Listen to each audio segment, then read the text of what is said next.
We have a bunch of amazing people to celebrate today.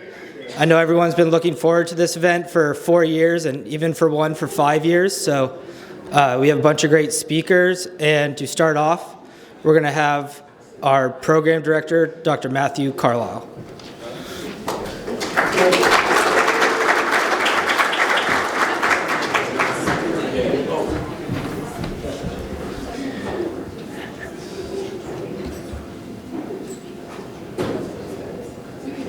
Oh, come on. Oh, I'm sorry. That's okay. I can find it. Oh, here. To go up. Yeah.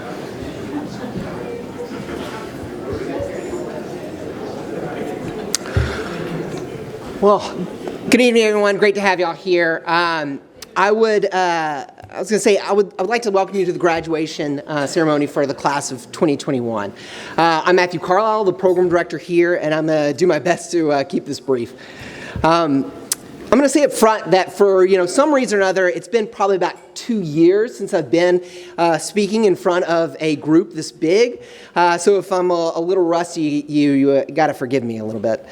I'd like to start off a little bit just talking about what emergency medicine is. So the American College of Emergency Physicians states the practice of emergency medicine includes the initial evaluation, diagnosis, treatment, coordination of care among multiple providers, and disposition of any patient requiring expeditious medical, surgical, or psychiatric care.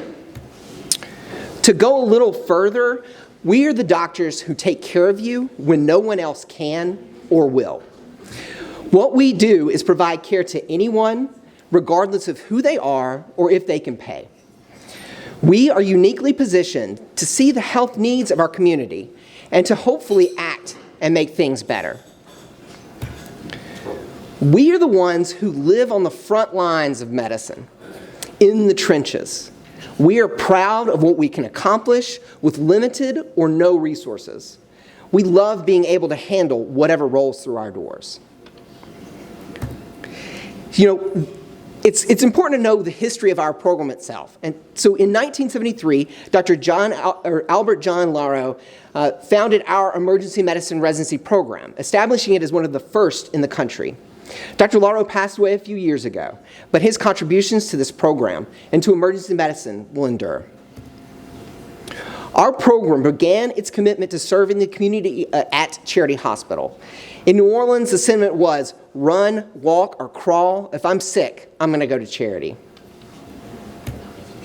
In 1999, we began our combined emergency medicine, internal medicine program, in which residents are boarded in both specialties.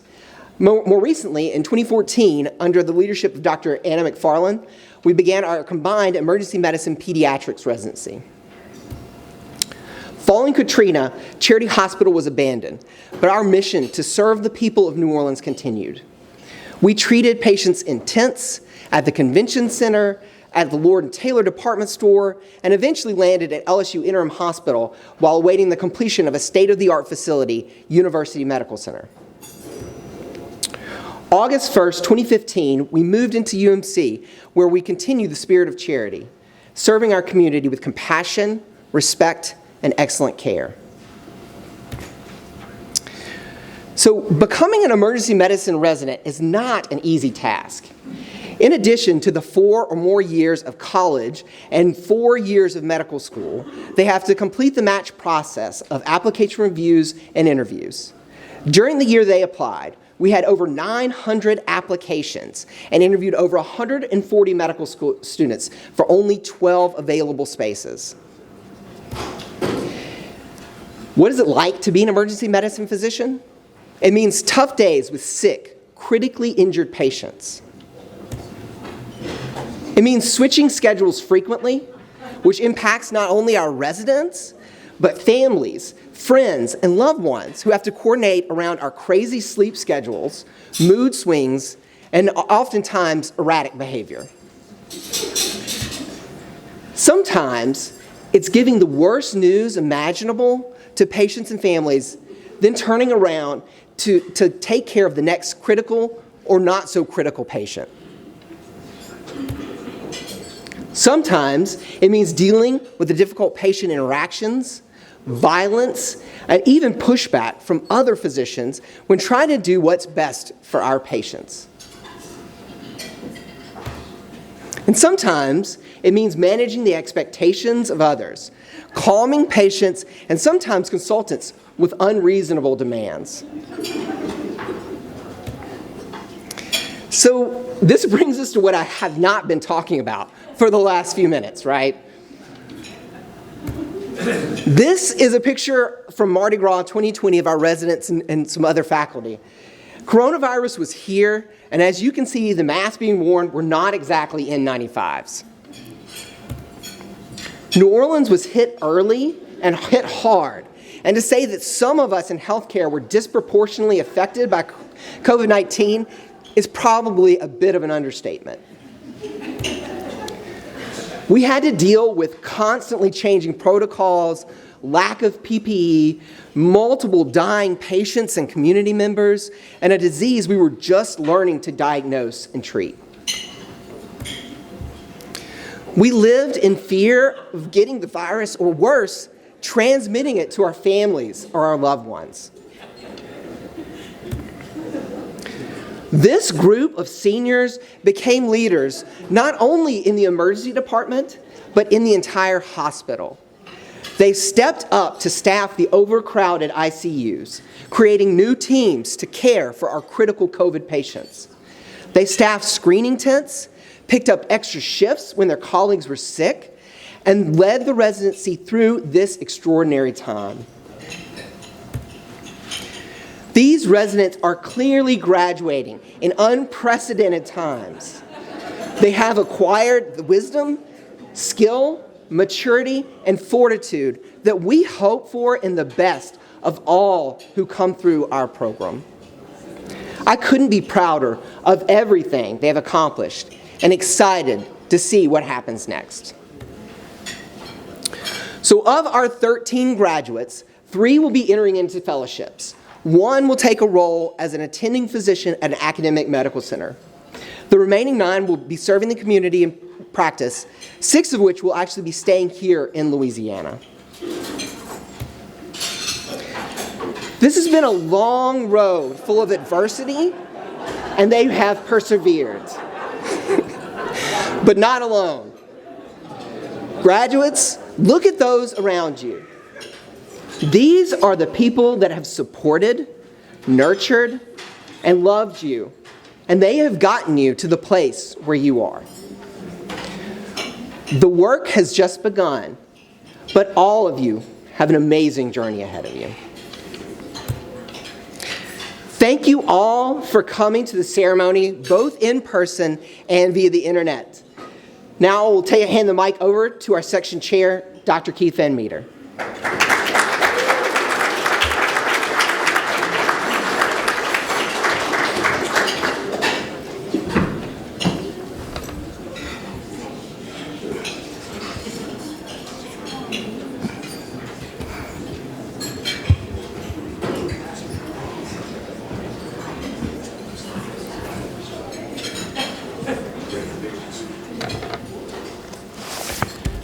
Well, first of all, I do want to congratulate all of the wonderful residents and all the residents that are coming up to this year next year to continue the graduation ceremonies and the whole event of graduation, which leads to a beautiful lifetime. I can say that for sure, that emergency medicine makes a wonderful career.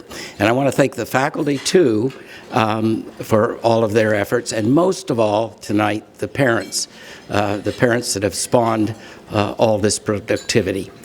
Well, once again, I'm going to present a poem to you that I wrote just expressly for this graduation. So the title of the poem begins, SARS-CoV-2 in 2020 hindsight, and its alternate title is A Stopwatch for the Human Race. So the first stanza begins, our lives are a flexible clock where cries and coos are secondhand, where childhood lasts only a minute, where parenthood devours the hour, where career is just a long day, where aging makes 1 week, and childhood secondly appears, and memories become precious units of time, and the stopwatch clicks to stop. Winged angels of death above gasping mouths fan agonal breaths of oxygen in nitrogen encasements.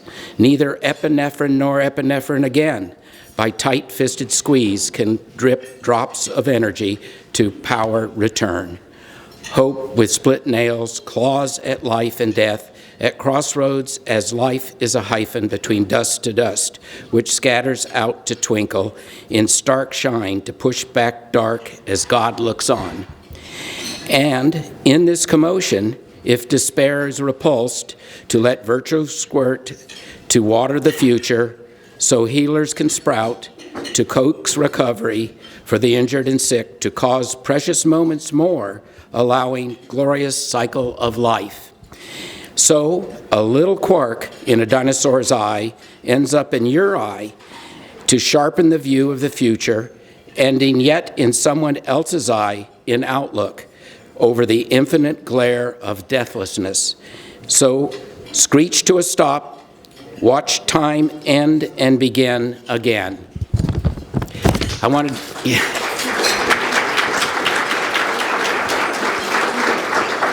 and I want to thank Robert Ripley for the beautiful flowers on everyone's table. Thank you.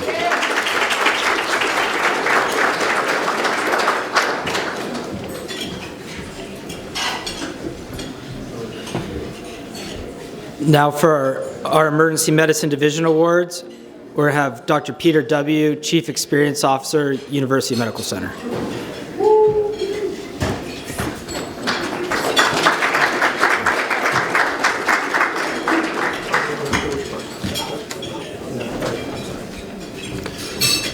Good evening, everybody. I'm going to speak about the Albert J. Lauro Award. You've heard a little bit about it from Dr. Carlisle, but the Albert J. Lauro Resident Award is voted upon by faculty members only. It's granted to a graduating emergency medicine resident who displays great leadership in the field of emergency medicine.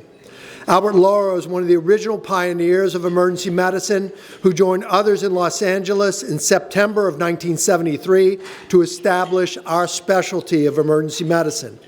He was anxious to bring pride and purpose to the care that was delivered at Charity Hospital's emergency department instead of a fragmented approach to patient caring. Through his leadership and efforts, Louisiana American College of Emergency Physicians was established in 1974 after a meeting of statewide emergency care providers who gathered at Charity Hospital.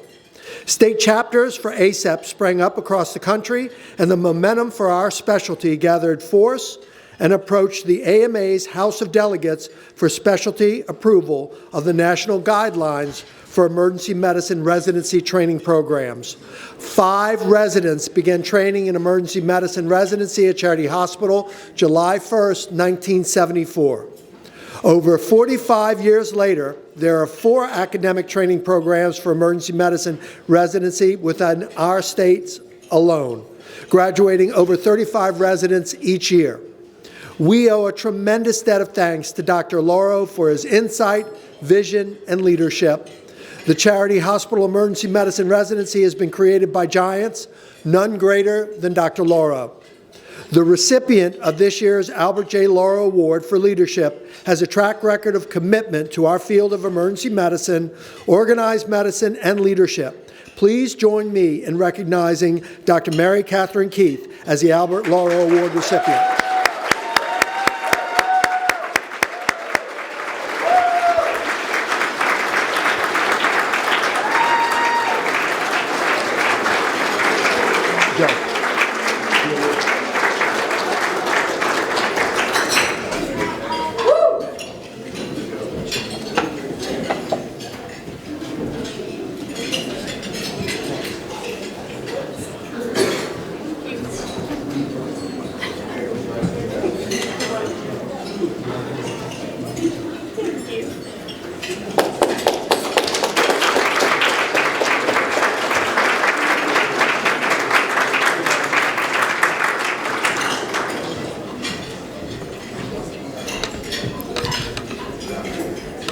For our next award, for the William J. Bradley Award, we have the Program Director for the EMIM program, Dr. George Martinez.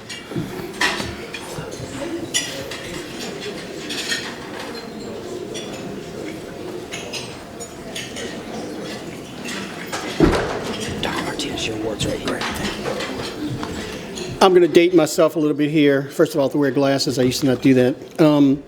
I was one of Dr. Loro's residents when he started the program. And Bill was, I think, in his second or third year of the program. But Dr. Loro spent most of his time angry at me because I was always pulling all kind of stupid tricks. But Dr. Loro was the quintessential emergency physician and actually the one that got the program off the ground because there was a lot of fighting going with surgery and radiology and everybody else as to what emergency medicine, how emergency medicine fit in. And he and Bill and a number of others fought the fight, including myself. I fought with the surgeons all the time. So the specialty could get on its feet in Charity Hospital. And actually we got to where we had, like they have surgery days and emergency medicine days. Back then we had T days, E days, and L days. And on those days you did procedures. And I will say too that Mary Keith winning the award was the exact right answer for that. She reminds me of him very much. So that was a good pick. Now I'm going to talk about Bill Bradley. Bill Bradley was one of the original residents in the program. And if you don't mind, I'm going to read this because I always go over a little speech and I always tend to forget most of it, so I'm going to say it this time. Bill Bradley was a chief resident. He was an excellent physician with the best bedside manner I'd ever seen. His patient loved him. A history and physical exam was not a medical procedure, it was a conversation between him and his patients. He put his patients at ease, showed them he was truly interested in their problems, and he was going to do whatever was necessary to make them better, at least find a physician who could do that. He always felt comfortable. They always felt comfortable and safe with him. He was also a great communicator. He was the consummate professional who had an innate ability to speak with consultants, nurses, clinical, paramedical, and hospital staff in a warm and friendly way when answering questions or requesting their assistance in managing his patients. Bill established himself as a role model to me and others who work with him. Fellow emergency medicine residents, anybody who worked with him demonstrated to us how an emergency physician should and could manage an emergency department, care for patients, and relate to the patient and co-workers alike in an active environment ED.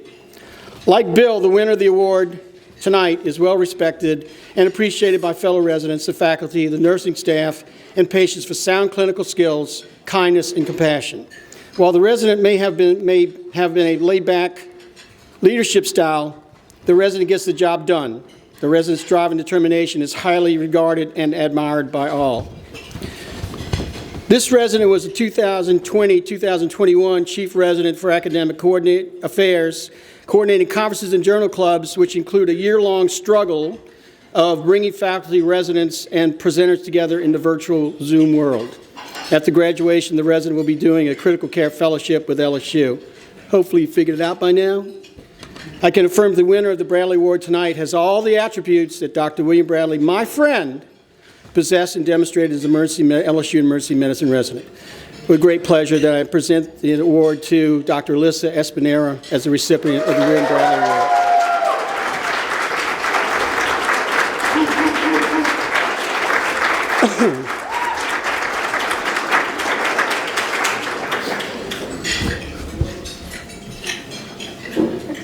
Thank you so much. Appreciate it.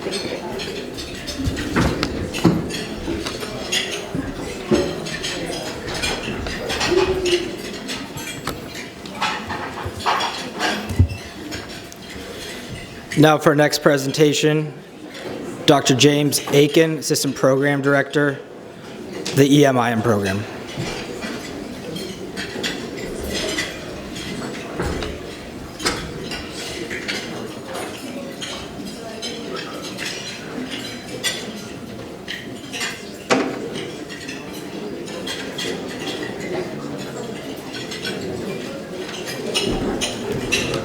I'm back. Matthew pointed out that in 1999, I worked with Dr. Sanders and Dr. Van Meter to start the LSU IMEM program. And it, again, like emergency medicine, when it first started, was kind of like, what's this all about and what's it for and what are these residents going to do? it took off with great guns because the residents, I've always been lucky. Oh, and let me say this too before I say anything else. Congratulations to everyone who's graduating, okay? And thank you so much for the work you did during the pandemic. The place would have shut down without you, okay? And you deserve a big hand for everything you did.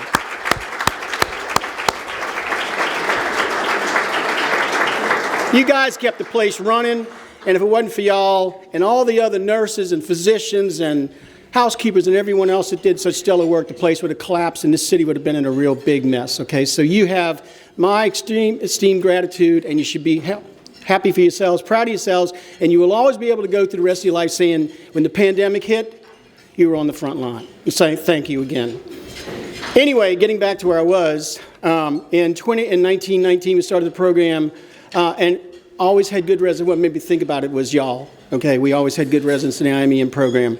And it's done great guns, and it's worked very well in emergency medicine and internal medicine. And luckily, for a number of years, for 12 years, I was not only the director of the IMEM program, but also the LSU IM program. So I got very little conflict on the IM side.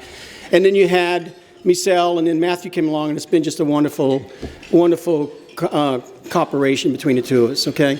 In 2015, Dr. Aiken was promoted to Associate Program Director with the blessings of Dr. Van Meter and Dr. Sanders, and has done a tremendous and wonderful job. So I am going to defer to Dr. Aiken to give Dr. Mitchell his diploma. Dr. Aiken has been Dr. Mitchell's advisor and very, very close. Not that Perry and I weren't, but I think Jim earned that privilege.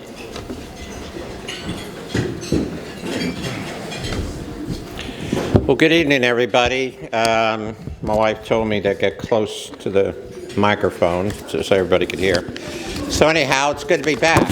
I think this is the ultimate example of how time flies when you're having fun, right? It's 2 years since we've been together like this, and much, much too long.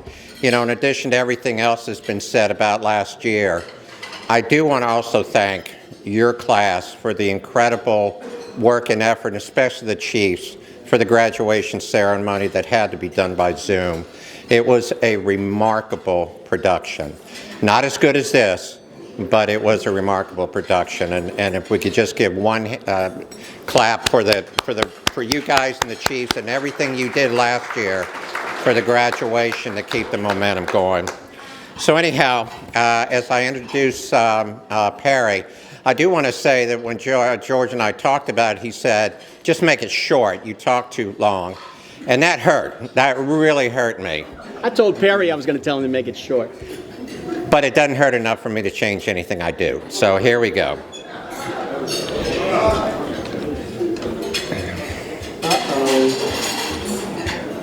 Uh-oh, that's why he was talking to your mother. I got you now. I got it. So anyhow, yes, my way of doing things. Before I start, if I could introduce the Mitchell family at the table right there, Mr. and Mrs. Mitchell, Sister Arkell, Brother Arthur, and Aunt, and I'm sorry, I'm just not good with names, from Houston, of all places, who felt it was important enough to come by. So we're so happy to have you here. And Mrs. Mitchell, I am so happy to have had that conversation with you. And Perry, before you come out of your chair to grab me by the throat, everything I'm about to talk about comes from your mother, okay? So just stay put when we're done. So anyhow, Perry Mitchell chose to join us in New Orleans in November 19th, 1990. And when I talk to the mothers or fathers, one of the earliest questions I ask is, when is the first time you understood that your son or daughter wanted to go into medicine? And normally there's a little bit of pause, and let me get back to you. Not Mrs. Mitchell. She launched. And in fact, when she told me this story, I turned to Tanya, my wife, and said, did I hear what I just heard? So, stay put, Perry. Your lovely sister, I'm told, at a time I'm willing to bet where you were in diapers, couldn't defend yourself, would dress you in a nurse's uniform, all right? Is anybody gonna... So I'm not talking about just a hat and a little thermometer to play with. We're talking about the full dress and I quote, white stockings, all right? So this picture in my mind years ago has Perry looking at her going, "You will never know what will hit you. I have waited 30 years to get you, and it's going to happen." And she's sitting there taking this in telepathically and said, "Bring it on, brother. You can't run fast enough." The other thing I want to bring out, too, as far as Perry's willingness to go in medicine, both of his grandmothers were diabetics. And I know with a great deal of love, Perry used to give them their insulin shots at a young age. And that obviously had a huge influence on what he did. So anyhow, growing up, Perry went to Lusher Middle School. He was St. Aug his freshman year, and like so many of our kids, mine included, Katrina interrupted that. He went to Houston and did a year there, and then came back and finished at St. Aug. He hurt his knee. He became a patient. Once again, another introduction into medicine. His mother says he was always at the highest level of every grade he went to, and that he was actually part of the Howard Hughes Accelerator program as well. He went on to Xavier, LSU Medical School, and then we're very pleased to have him join us in the IMEM. Now, I will tell you, George tells me that after pictures like that, he insisted on standing on a box whenever he was with Perry or even his family, and you can see why that came about. So Perry's hobbies, his father's a musician. He tells me he also likes to sketch, he likes boating. He also said videos, and interesting enough, he said he's held on to all his hobbies except videos. And for your generation, I thought it was the other way around. So I'm very pleased that he hopefully is continuing his musical career and certainly has the influence from his parents. So what Perry has indicated to me, and again, I am his mentor over the years, is he really wants to be in a position, and he has the perfect qualification to advocate for the underserved. So he will be starting his career. I don't know if anybody's been to Raceland. It's a wonderful community in great need of somebody with Perry's background. But I'm just going to read what he told me. He said, "In 20 years, I hope to be making an impact in some capacity, medically advocating for underserved communities." And Perry, I know you're going to be excellent at that as well. So I'm going to end the presentation with this. The conversation I had with Mrs. Mitchell was heavily, powerfully imbued with the power of family. She said over and over again how her entire family kept Perry, kept each other on the path to success. And I'll end with a story that really struck me. She talked about a pastor who had encountered a woman who had 2 children, and the pastor said, "Who are these children?" And the mother, with great pride, looked down at the children and said, "This is my doctor and this is my attorney." And Mrs. Mitchell took that back, and with relish, she has Arkell is what I think is the honorable profession of all, is a teacher. Brother Arthur is an assistant DA, keeping us safe. And then we have Perry.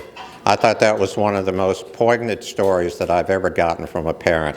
And I think with that it explains, again, why Perry's here today. And so now that we know him even better, it is with great pleasure and great privilege that I introduce for graduation from the class of 2021, the Internal Medicine, Emergency Medicine program, and the Emergency Medicine program, Dr. Perry Mitchell.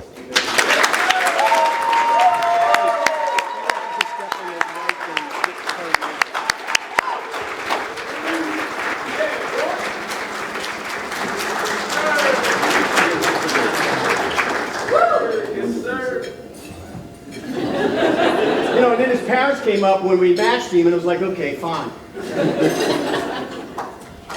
Thank you.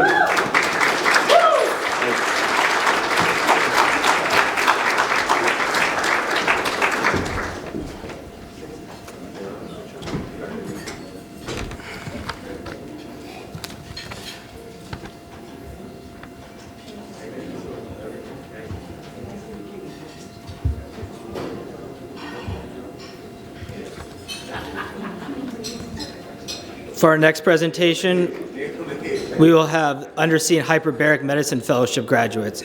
Presenting them will be Program Director Dr. Tracy LeGros and our Director of Faculty Development for Emergency Medicine, Dr. Heather Murphy-Loy.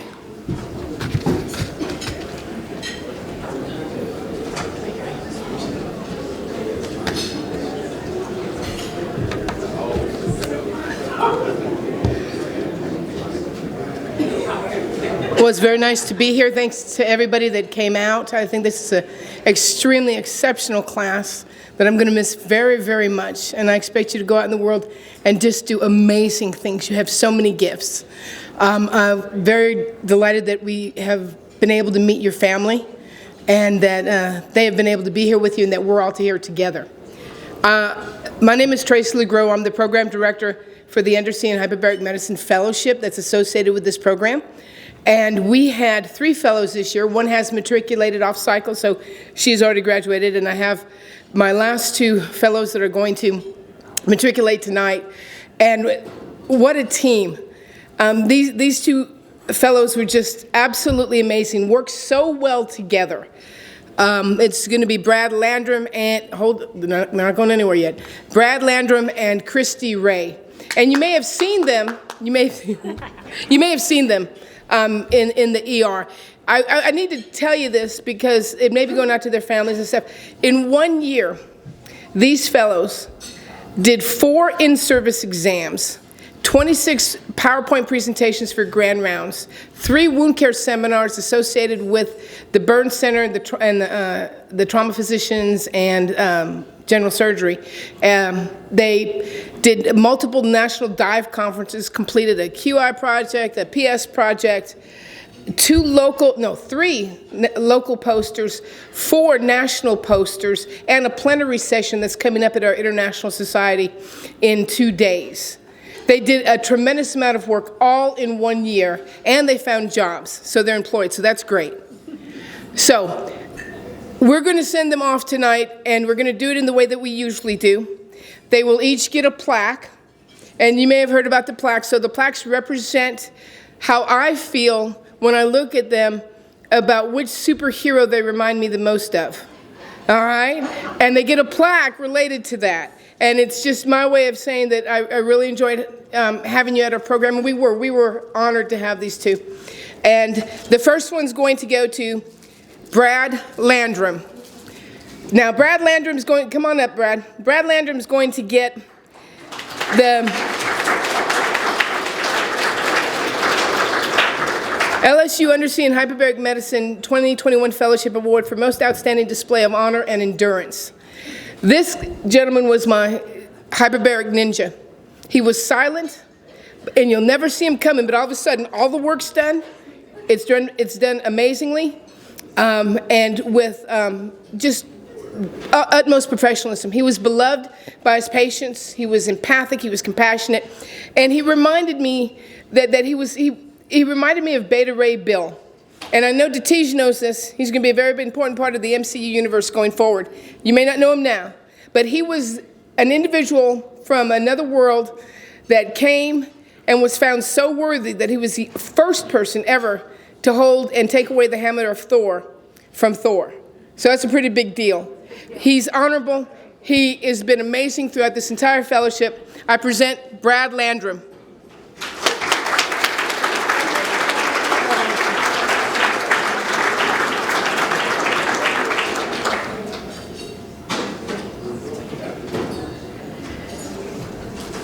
And the other fellow that I have tonight is Christy Ray. Now, Christy Ray did an amazing job.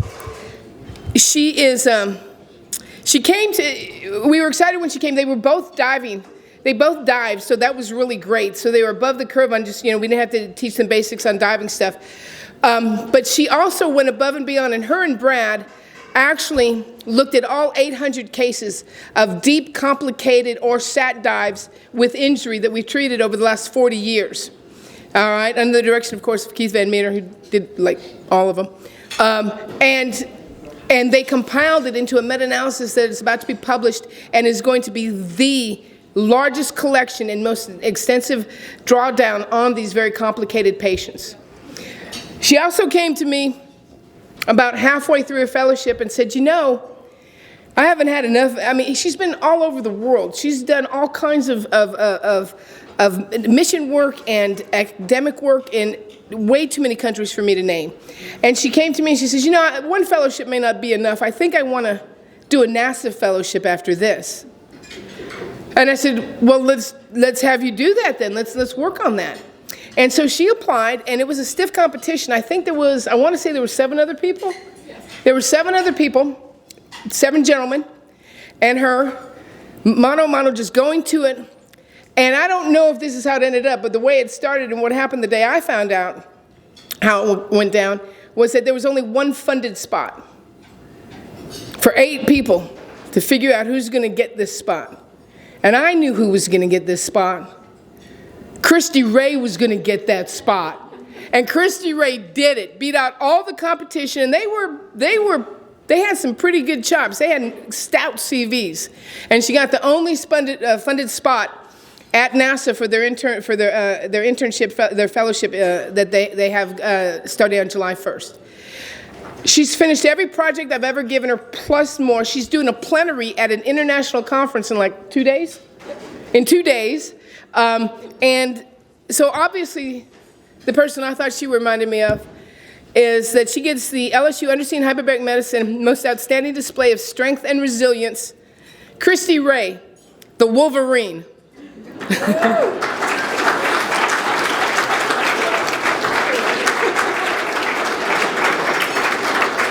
George R.R. Martin once said, calm as still water, strong as bear, fierce as the Wolverine. There you go, Christy.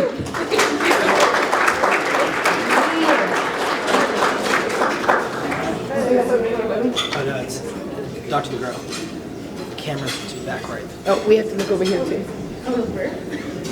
Right there. Thank you guys so much for your patience.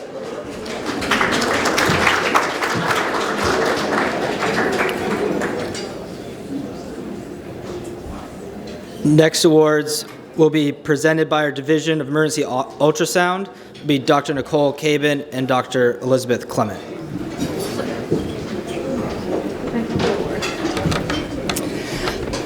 Well, as everyone else has alluded to, we're so happy to be back in person this year. Dr. Cabin and I are here on behalf of our team Ultrasound to recognize some of our outstanding residents with the SonoStar Award. This award was created several years ago to recognize residents who have demonstrated excellence in emergency ultrasound over their 4 years of their residency.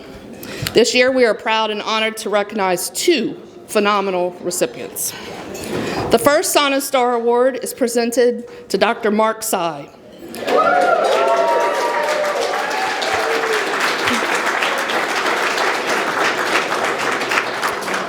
Dr. Sy has demonstrated a passion for ultrasound from his first day. He has performed the most ultrasound studies in the history of our residency, in the thousands, and his face literally lights up with joy when he is en route to the bedside to image a patient. Dr. Sy is constantly thinking beyond the traditionally accepted uses of ultrasound to see just what he can do to push the boundaries of this technology. And during his residency, he even published a paper on an interesting ultrasound case of optic neuritis. So we're proud to give this award to Dr. Sy tonight.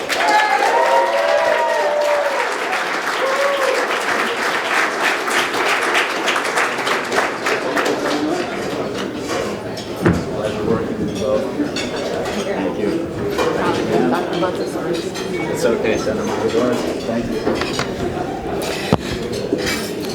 This year, we could not go without recognizing a second resident because this class is so outstanding. I wish I could have picked them all. But our second SonoStar this evening is going to be presented to Dr. Katie Braxton.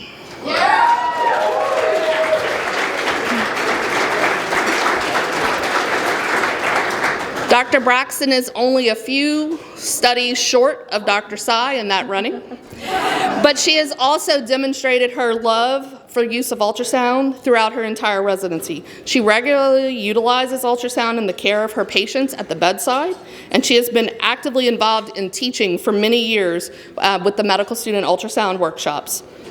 Dr. Braxton, along with one of her classmates and fellow graduates, Dr. Espinera, also went the extra mile to develop and complete a full IRB study on the utilization of ultrasound assistance in the performance of lumbar punctures in the emergency department.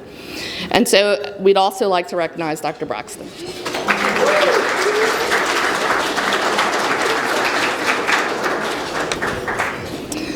All right, and just to spare Joe having to come back up to the microphone, I will just go on to my next presentation. My other hat, other than the part of the ultrasound team, is also that I've taken over the reins a few years ago of the student clerkships. And I would just have to go on record as saying there's no way that I could do this by myself, or even with just the help of Dr. Sorge. We have a huge team of almost 70 residents that help us out with all the teaching, clinically at the bedside, as well as in hundreds of procedure labs, ultrasound labs, cadaver labs. I could go on for hours about all the work and dedication that these residents put in. And so these awards have been voted on, and the recipients were nominated by the students, the 450 medical students and PA students that we wrangle each year through our department. And so these are not just awards from me, but they're truly from the thoughts of the students. And so this year we have 3 residents that really rose to the cream of the crop, and I would like to recognize each one of them in turn. The first recipient tonight has been recognized for his wonderful bedside teaching and the time and care he takes with the students on thinking through their differentials, workups, and plans. He is never too busy, despite the demands of the busy ED, to take a moment to explain his thought processes and rationales so that the students truly feel included in the patient care team at all times. Please help me congratulate Dr. J.P. Lona on his dedication to student education.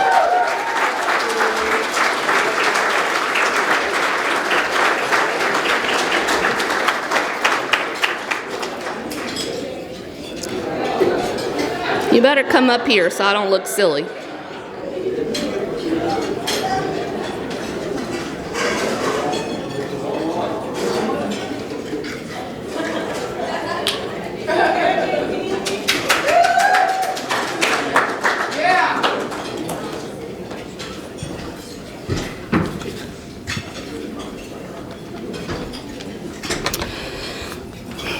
All right, our second recipient tonight has set a new standard.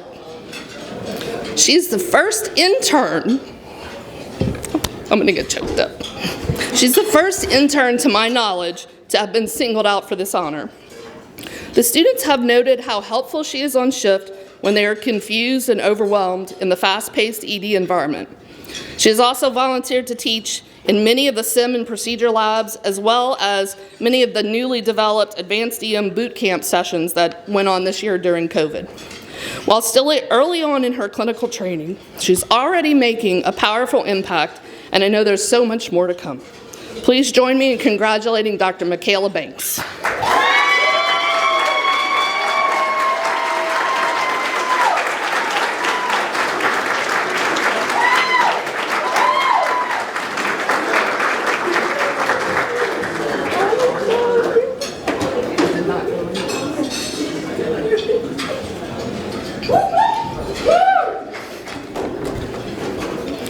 All right, I've already gotten choked up, and it's only been 5 minutes into this.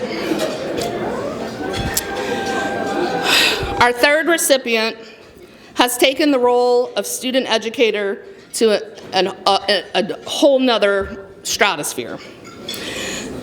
Having helped to set the standard for the first ever Chief of Medical Student Education,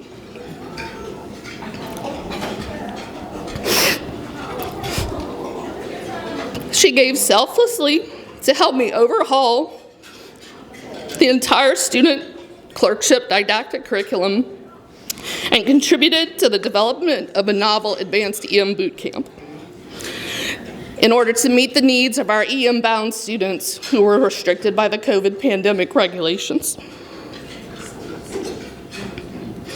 The The students have also recognized her tireless contributions as both an advisor and a mentor as they navigated through the most complicated residency application season in history. For these reasons and so many more, please join me in congratulating Dr. Braxton, Katie Braxton.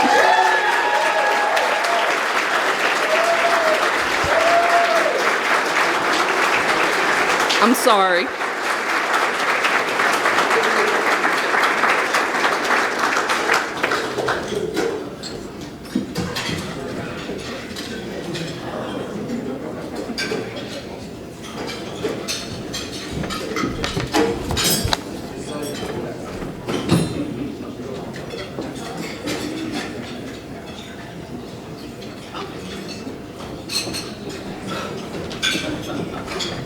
All right, I apologize. You're not done with me. I got so choked up, I got to compose myself. Finally, so those were our 3 resident recipients. But we must not forget that our faculty also contribute tirelessly as well to both resident and medical student education. And this year, the students voted that they enjoyed working the most in the ED with Dr. Nicole Cabin.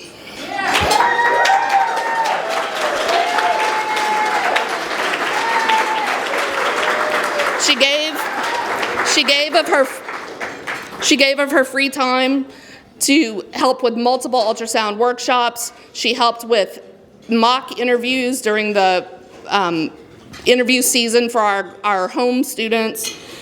And she also helped contribute many lectures to the student lecture series this year. They also note that at the bedside, her demeanor and her care for her patients is so caring and so kind, and that she welcomes their questions at any time. And so Dr. Nicole Cabin is the recipient of the Faculty Educator of the Year.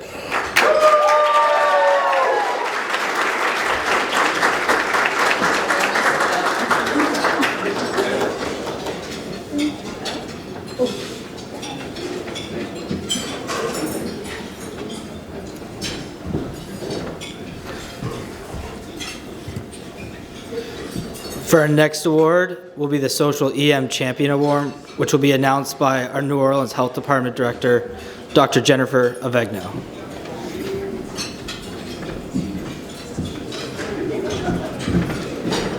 Thanks, Joe. I want to first start by thanking Dr. Ashley Coleman Walker, who in addition to being a fantastic physician, social EM guru extraordinaire, mom, is also a wonderful speechwriter and was kind enough to help me put some words together. So thank you, Ashley, wherever you are. What is social emergency medicine? It is not Facebook. It is not what you think it is.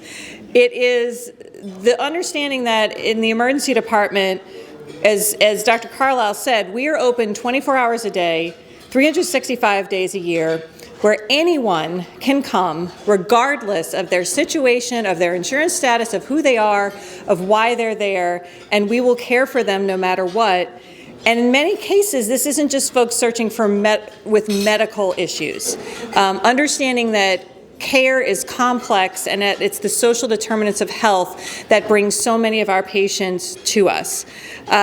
This is a branch of emergency medicine that explores the interplay of social forces, economic forces, and the emergency care system and how they act together to affect health. No emergency department, I'm putting it out there, has exemplified social emergency medicine and the commitment to that as much as this residency and this emergency department for years.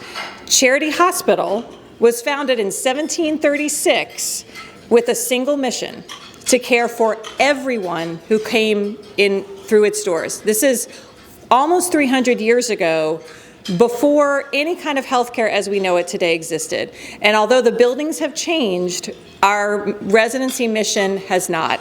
And so many of you are here because of that mission. With this legacy as our foundation, our current residency leadership, and I really can't say enough about them, you know, Dr. Van Meter, of course, our tireless champion, Dr. Carlisle, Dr. DeWolf, Dr. DeTige, Dr. Clement, all of Dr. Moreno Walton, all of the greats that have gone before us, Dr. W, I know I'm forgetting people, we decided to make this a real meaningful part of our curriculum. And again, I would put that against anywhere else in the country for the degree of commitment that we've shown. So right now, we have residents who we have in our residency training, as demanding and rigorous as it is, multiple opportunities and steps to take for residents to really understand what care is like for a patient and how that interfaces with community groups, with folks on the street, with those who are doing the really hard work in our city of keeping people alive. When they do these interfaces, when they do these partnerships, the residents earn credits, and the credits go towards a certification that is going to, be institutionalized within our residency. So this year, we wanted to identify and recognize that individual who has gone above and beyond just the simple requirements and checking the box to be the social emergency medicine champion. And the criteria for this award includes who has not only logged the most social emergency medicine credits, who has done more service or projects in the community, but also who really displays that commitment towards the forward progress of social emergency medicine. Residents work really, really, really hard. 80 hours a week is the ceiling. I think most people who aren't medical don't really understand that is twice the normal work week. So adding anything extra into a residency is a lot to ask. This resident that we're selecting for the social emergency medicine champion not only met but exceeded anything we could have expected. So in between their ICU rounds, their trauma activations in the ER, weekly conference, journal clubs, studying for in-service, etc., she managed to log over 60 additional credits, and that's more than hours, in social emergency medicine, in commitment to the community. From the time this resident entered the program, and actually before that, she's been dedicated to this kind of service.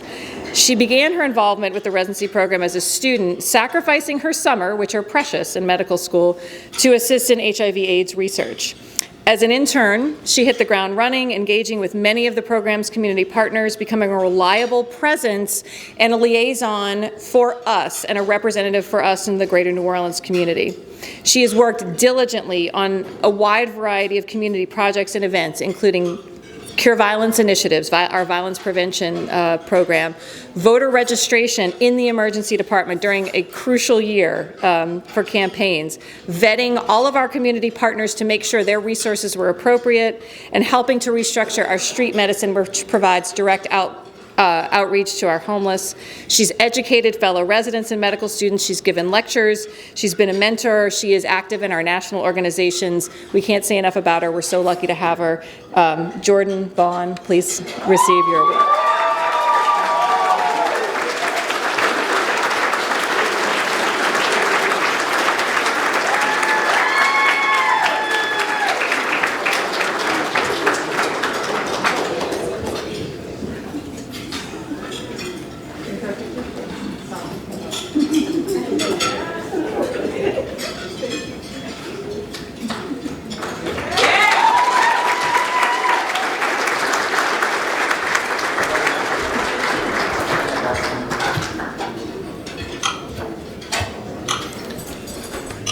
For our next awards, our Resident Faculty Awards, which will be presented by our Rising Chiefs, Dr. Ben Flitter and Sandeep Jagpal, along with our APD, Dr. Randy Sorge.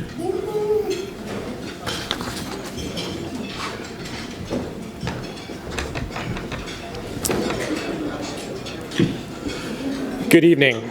My name is Ben Flitter. I'm a current third-year resident here at the Spirit of Charity Emergency Medicine Residency. I have the honor of presenting 3 awards today: the Intern of the Year, the Resident of the Year, and the Nursing Excellence Award. The Intern and the Resident of the Year are nominated by their own emergency medicine peers and faculty. They are believed to exemplify ideal patient care, demonstrate dedication to our patients, and show an interest in teaching students as well as other residents. I'd first like to present the Intern of the Year. I was very fortunate to have this year's award winner as my intern on the medical ICU, and I instantaneously could tell that she was special. She is as kind as she is smart. She is as thoughtful as she is passionate. She is as hardworking as she is fun. She was even honored this year as being the intern of the year for the entire hospital. We are very impressed and proud of this physician who has a very bright future ahead. Please join me in congratulating Dr. Marissa Taylor.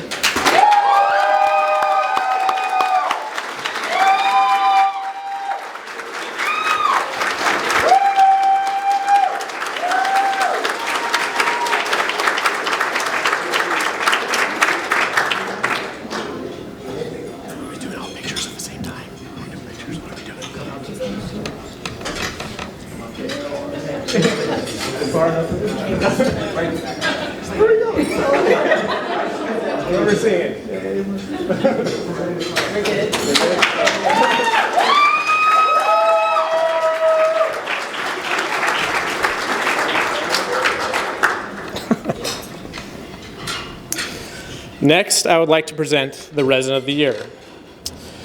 This resident is not only a stellar doctor, but also a phenomenal leader.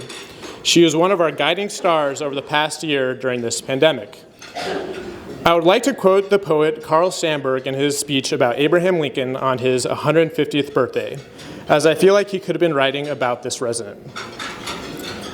Not often in the story of mankind does someone arrive on earth who is both steel and velvet, who is as hard as a rock and soft as a drifting fog, who holds in their heart and mind the paradox of terrible storm and peace unspeakable and perfect. Please join me in celebrating Dr. Mary Cat Keith.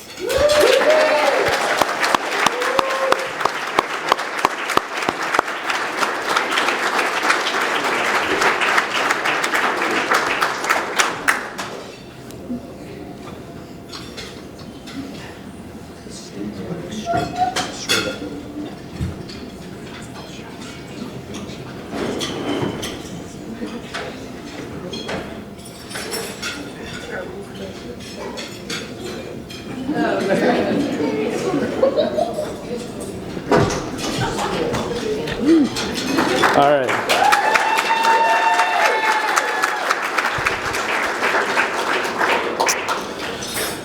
As emergency medicine physicians, we work side by side with the nurses.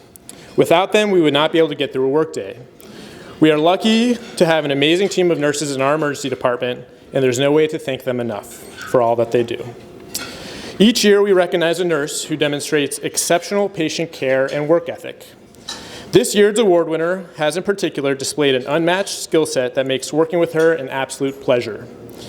Her roles include being an AR nurse, being a forensic nurse, being an impromptu translator, and of course, being a friend.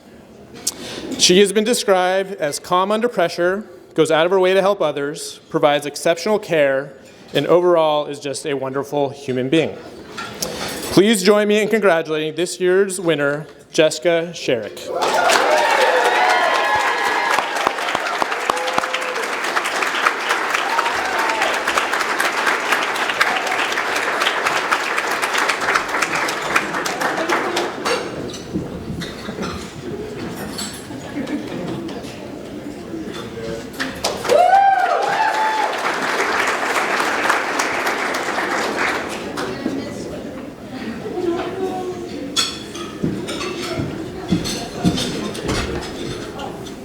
Hi, everybody. Happy graduation. It's so good to see everybody in person. So it is my honor to present the Outstanding Junior Resident Award. As you all know, the mission of our program, which is of course derived from the mission of Charity Hospital, is to deliver outstanding patient care to all patients of our community. And when we mean all, we mean everybody, like all y'all, okay? So regardless of the patient's age, their race, their socioeconomic status, their gender identity, or their spoken language, it is our job to take care of them just as we would any member of our own family. Now, the recipient of this year's award, of the Outstanding Junior Resident Award, spearheaded a hospital-wide initiative to address language justice for patients with limited English language proficiency. That was ironic. Thanks to his business proposal, we now have multiple virtual interpreter services, that's the rolling iPad y'all see in the ED, both in our emergency department and throughout the hospital. This initiative has helped us fulfill our mission to our full potential. This resident physician I'm referring to has demonstrated true leadership both in the departmental level, the hospital system, and on the national level. He's only 3 years out into his career thus far, and he's already very accomplished in the field of advocacy and language justice, and he embodies the ideals of our program. It's my great honor to present this year's Outstanding Junior Resident Award to Dr. Joe Gannett.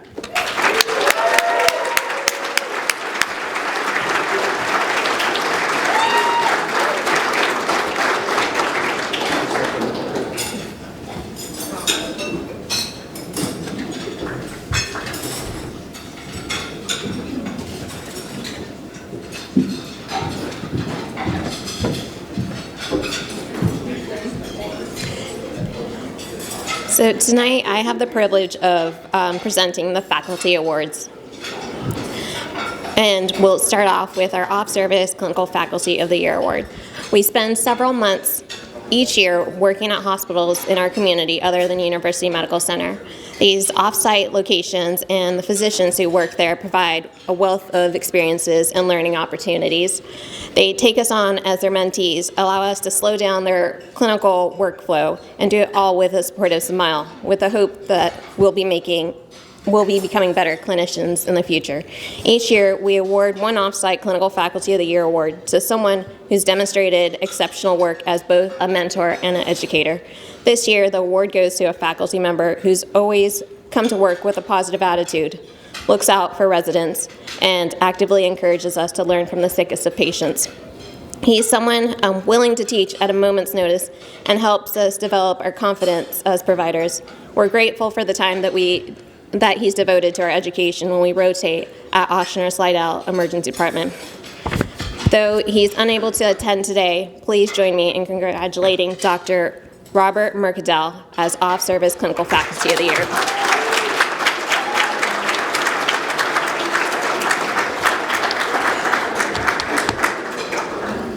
And next we have our Academic Faculty of the Year Award. Our academic faculty at UMC are our core educators, not only when we're working shifts, but also at conference, journal club, and all aspects of our academic endeavors. We look to them to help us achieve goals. Each year, we award one clinical faculty member as Academic Faculty of the Year for their efforts at advancing our independent learning. This year, we'd like to recognize someone who's helped exponentially expand our research department over the past few years. He's helped us develop independent research skills that will carry beyond residency, and he's assisted us in multiple publications that advance our field as a whole. Recently, this faculty member connected our institution with national studies that provide insight into transmission and management of COVID-19, and with his efforts, has increased our research funding, which will aid in future advancements. Whether it's case reports on an interesting rash or a multi-centered study on global pandemics, this recipient is always willing to help us reach our research goals in person, over the phone, or through Zoom. Because of his efforts, there's a bright future for research in our department. And as you guys have probably guessed, the Academic Faculty of the Year Award goes to Dr. Stephen Lim.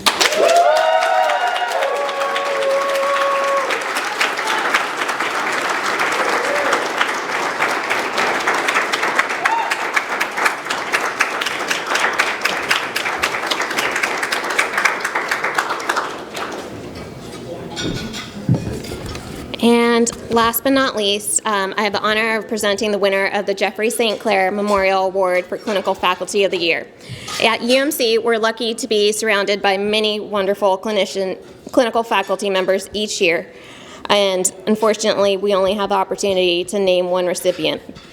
The Jeffrey St. Clair Memorial Award for Clinical Faculty of the Year is awarded to someone we feel lives up to the memory of Dr. St. Clair, one of our most respected and beloved clinical faculty members.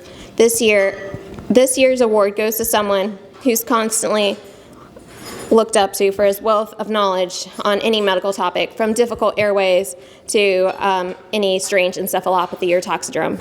He is an amazing clinician, and in addition to always being available to share his knowledge, he reminds us to stay human, see our patients as someone's child, sibling, parent, and loved one, and to make sure that we're always providing the best care possible.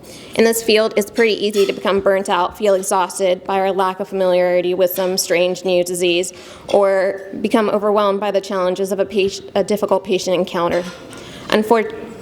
Fortunately, the winner of this year's award is always there to champion us through all of our challenges so we can continue to grow and be the best for our patients. This year's award, for this year's Jeffrey St. Clair Memorial Award for Clinical Faculty of the Year goes to Dr. Victor Tuckler.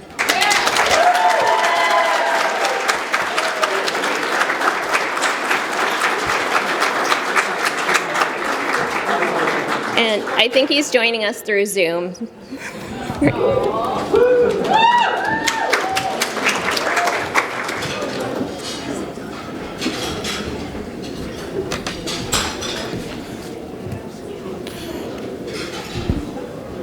Okay, now on to our emergency medicine graduates.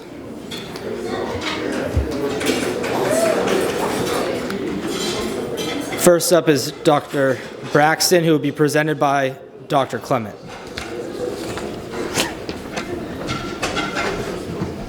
All right, I'm going to try to hold it together, Katie. I'm honored to have been asked to introduce to you all Dr. Catherine Braxton, or Katie, as she is known to us and her family. From the moment I met this woman, I could clearly see the kindness and compassion that radiates from her.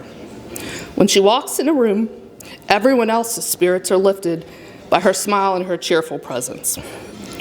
Her interactions with every patient she has cared for over the last 4 years are so tender and true. It's as though she's caring for her own family with every stranger she meets. She's a fierce advocate for her patients, and Katie has a wonderful way of speaking with the consultants in the ED so that they too want to do the very best for her patients. Even when she's upset about something, she maintains that radiant smile and calmness, which allows her to settle disagreements quickly and effectively. Throughout the first 3 years of her residency, Katie often volunteered to get involved in teaching the medical students in all of our various sim and procedure labs, ultrasound workshops, and of course at the bedside while working clinically in the ED. Her thoughtfulness in the way she approaches teaching new concepts while taking the time to tie that new information to the foundations the learner already holds is the key to the success of her learners. And as everyone in the room who knows her will attest, she's just an absolute joy to be around. So when the residency leadership decided to formalize the role of the chief resident of student education, Dr. Braxton was the perfect person for the position. I crossed my fingers that she would accept the role. And as Katie loves a good challenge, not just in the ED, but also on the golf course, she stepped up to the tee and jumped in with both feet. Into the uncharted waters of Zoom and social distancing, she helped us to design the robust COVID-compliant curriculum that exceeded all of our students' hopes and dreams. She is not only a wonderful teacher, she also honed her skills as an advisor, and the students look up to her in this role.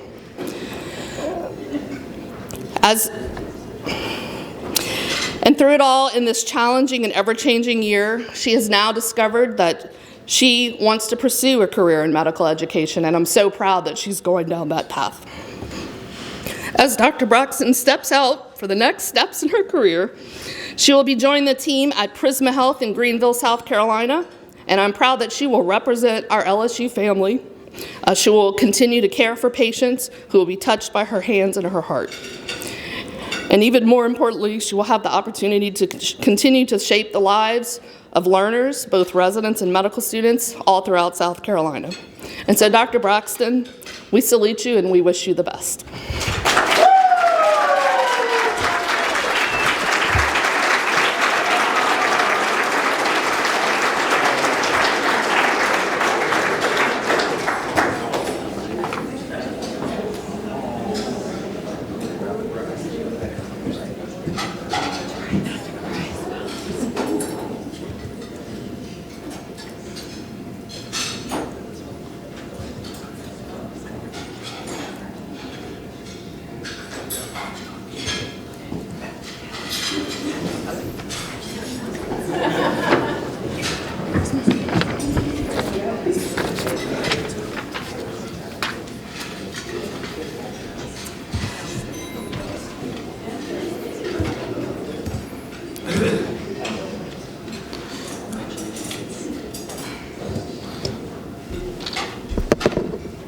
For our next graduate, Dr. Bethany Busak will be presented by our APD, Dr. Annalise DeWolf.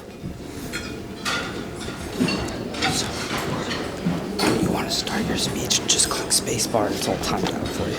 Okay, Betsy.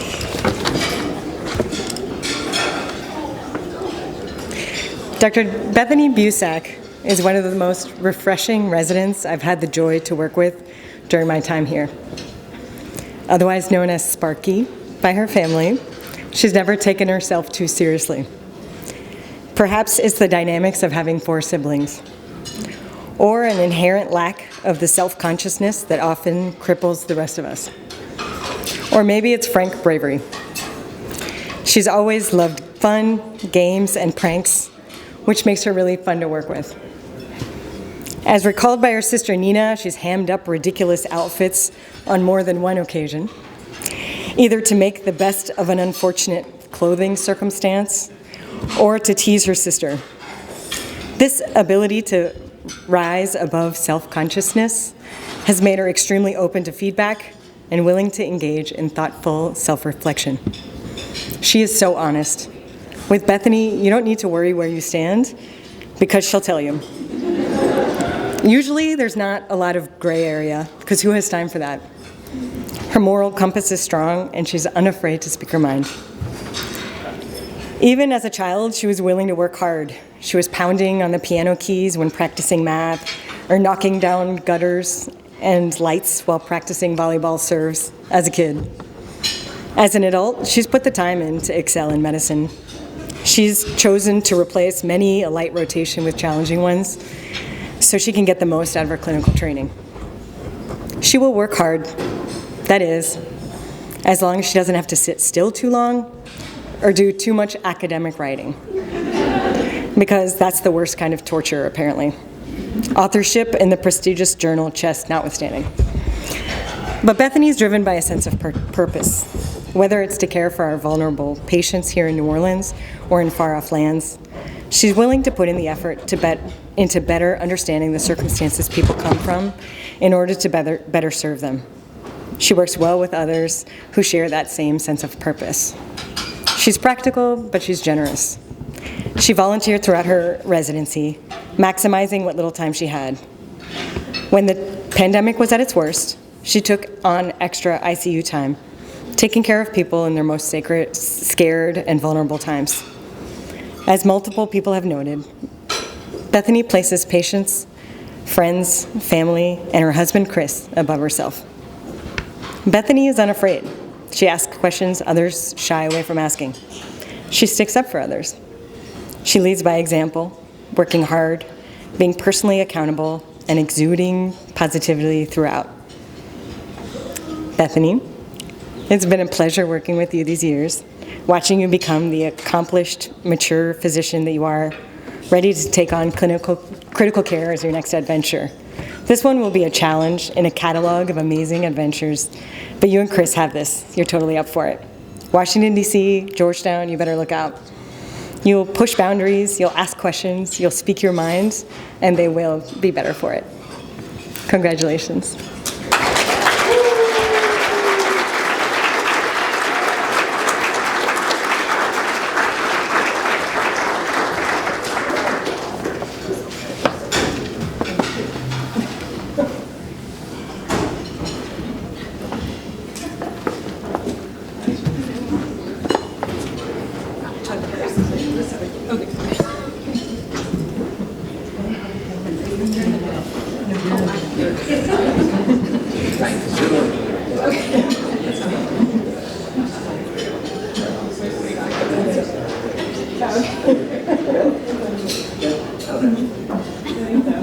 Give us a heads up when you got it. Give us a thumbs up. Yeah, okay, there we go. All right, yeah. That's probably helpful. All right, good.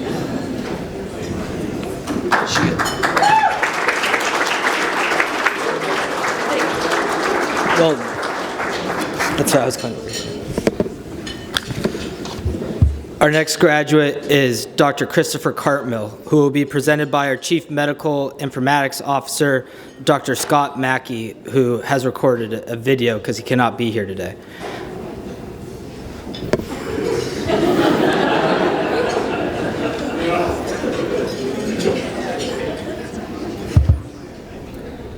I have the privilege and honor of introducing Dr. Chris Cartmell tonight.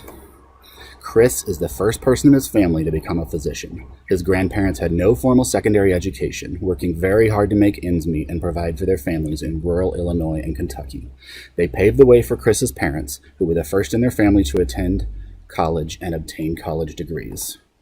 This foundation of teaching their children the value of hard work definitely paid off, as both Chris and his brother Andrew are now the first in their families to obtain doctorate degrees. Chris grew up in St. Louis, Missouri. His father, Bobby, and mother, Becky, are both here tonight. His godmother, Aunt Susie, who was also an integral part of his life, is here tonight, showing her continued support. Although we as staff and attendings would like to think the reason these graduates are standing before you tonight is because of us and our phenomenal teaching and mentoring skills, pulling them through by the skin of their teeth, we know that truly his success is directly related to his supportive family. Chris went to undergraduate Spring Hill College in Mobile, Alabama, on a full-ride athletic scholarship for golf. He was the centerpiece of the golf team, being both a scholar and an athlete.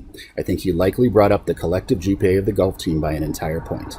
He was the face of Mary Hill College, much to the chagrin of Dr. Cartmell, but look at him in those khaki shorts and tucked-in polo. How else could he be anything but that?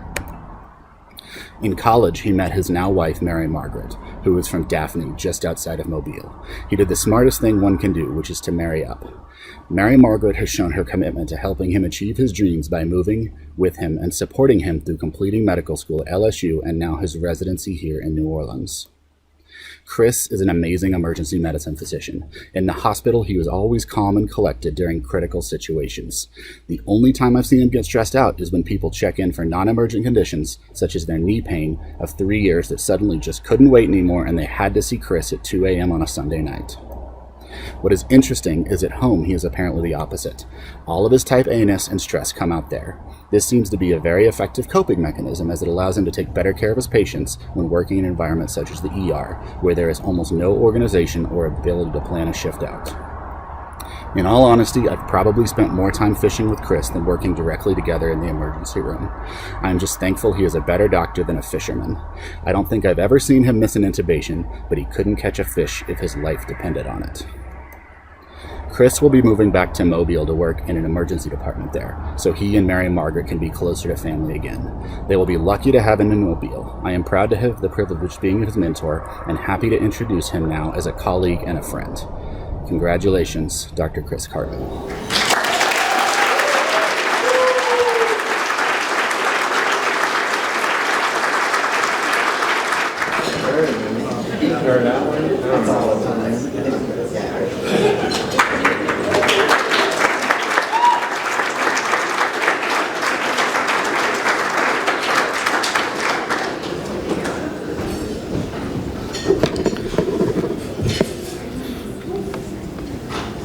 Our next graduate, Alyssa Espinera, will be presented by our APD, Randy Sorge.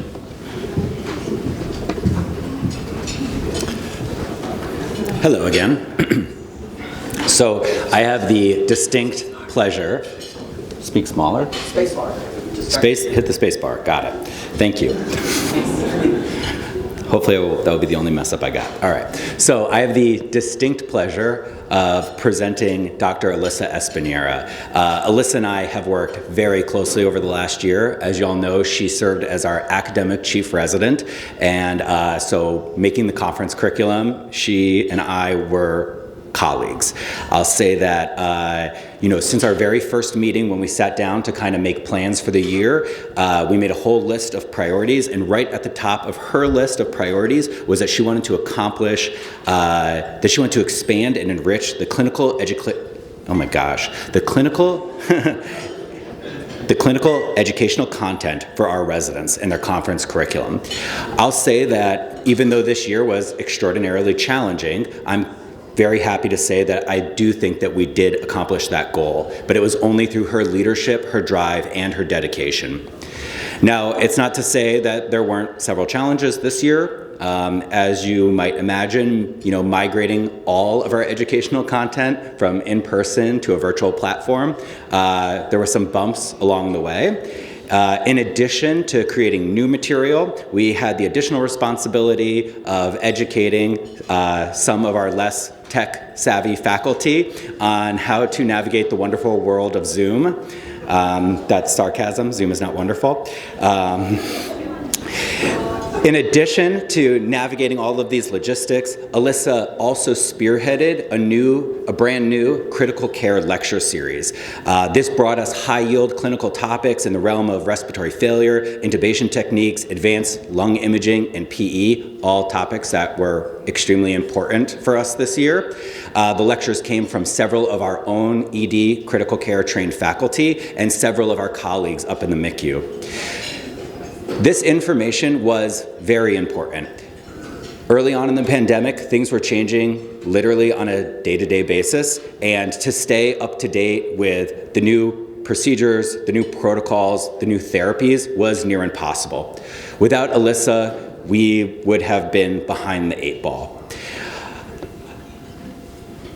So Alyssa helped bring this information into the department, and it allowed us, working clinically, to make more informed clinical decisions that helped us save lives and develop novel therapies.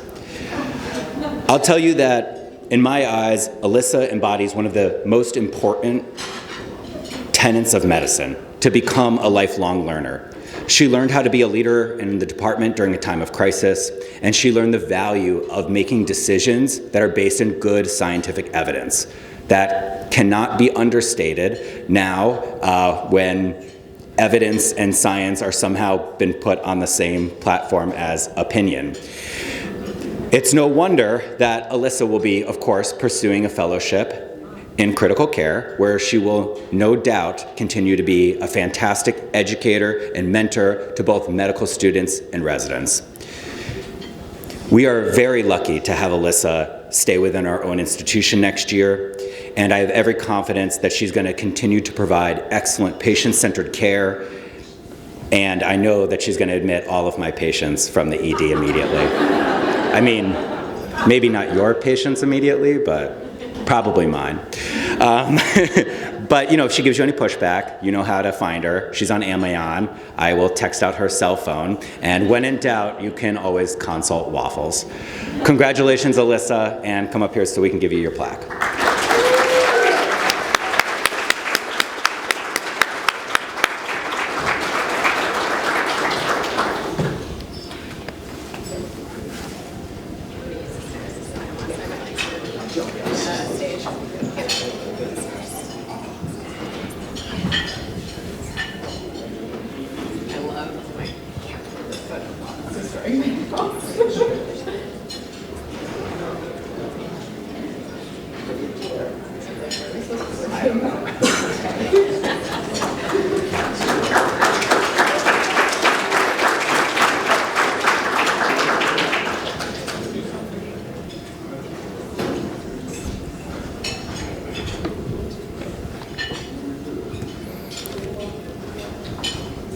Our next graduate, Dr. Mary Kat Keith, will be presented by Dr. Elizabeth Clement. All right, Mary Kat, I drank some wine, so maybe now I won't cry. I'm excited to be back up here with the honor of presenting our next graduate, Dr. Mary Catherine Keith, or Mary Kat, as she's known to most of you, or MKK, as she's known to me. For all of those who are lucky enough to have known her, or who know her, her intro into this residency family was bold, and she immediately made an impact within the first weeks that she was here.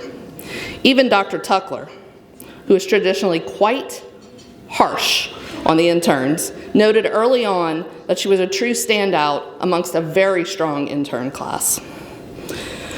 Through her time and experience in the field with EMS prior to entering medical school, she has already developed an amazing set of interpersonal skills and a solid medical acumen, and so she appeared fearless as she hit the ground running as an intern. She was first in the room and quickly put together the puzzles that our challenging patients bring with them to their ED encounters. Mary Kat is fiercely dedicated to her patients. She takes absolute ownership in every aspect of their care, often staying well past the end of her shift, just to make sure every detail has been taken care of. She's meticulous with her paperwork and charting, but it's not for the billing companies. She does it so that she can ensure the very best of care by the providers who will follow her, caring for her own patients. I must also mention the fact that Mary Kat is so selfless that she stepped up to take on the role as the residency scheduling chief for this year. I think this is probably one of the most difficult and thankless positions in the entire hospital. She had the challenge to make sure that all the shifts were covered, meanwhile balancing the needs and wants, lots of wants, of her fellow residents and all the interns from the other services that rotate through the ED with us. Not to mention that the week she took over this position, a little thing called a COVID pandemic exploded and all the rules changed and changed and changed again and again. I'm sure throughout this year she received many more complaints and angry emails than she ever got thank yous, which has to wear on the soul. But Mary Kat amazingly kept her cool and rode the roller coaster through to the end with grace. On behalf of all the residents and faculty, I want to publicly thank you for all your hard work and dedication through this tough year. Mary Kat comes from a family of emergency physicians, and I want to thank them for being willing to share her with us over the last 4 years. We were all challenged to do better by the example that Mary Kat has set during her time with us. And as she moves on to her new position in Raleigh, North Carolina at UNC Rex, we are proud to have her represent our LSU family. We know her patients will be in great hands. Dr. Mary Kat Keith, we wish you all the best.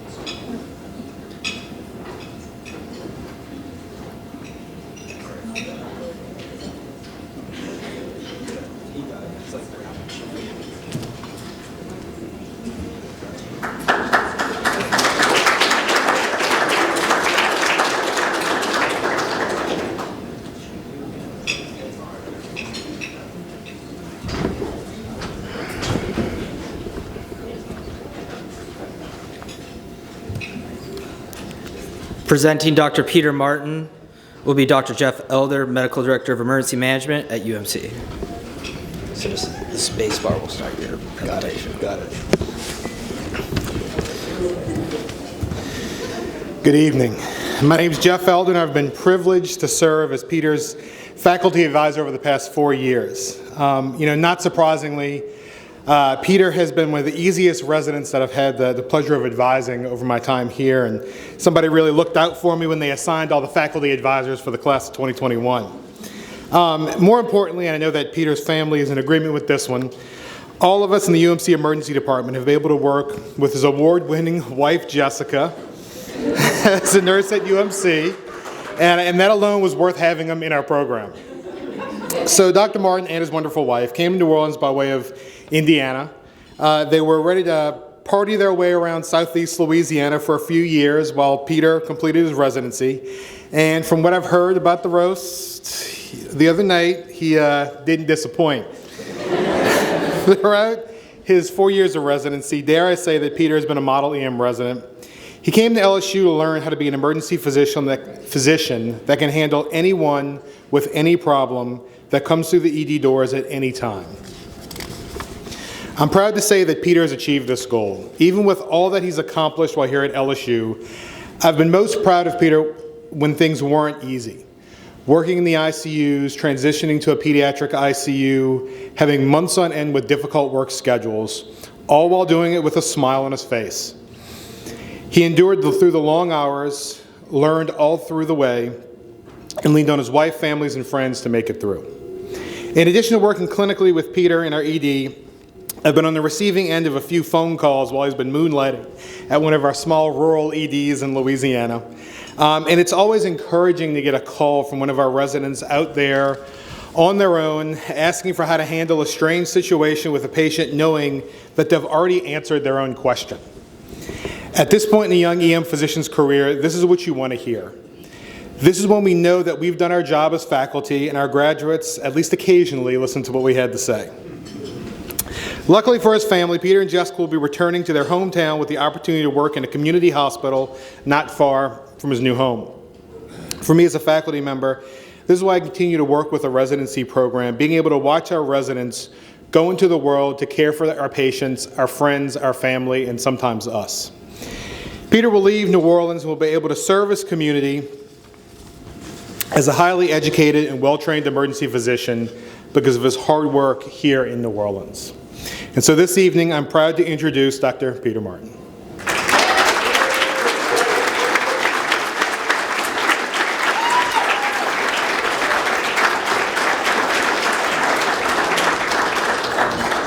Go Peter Martin.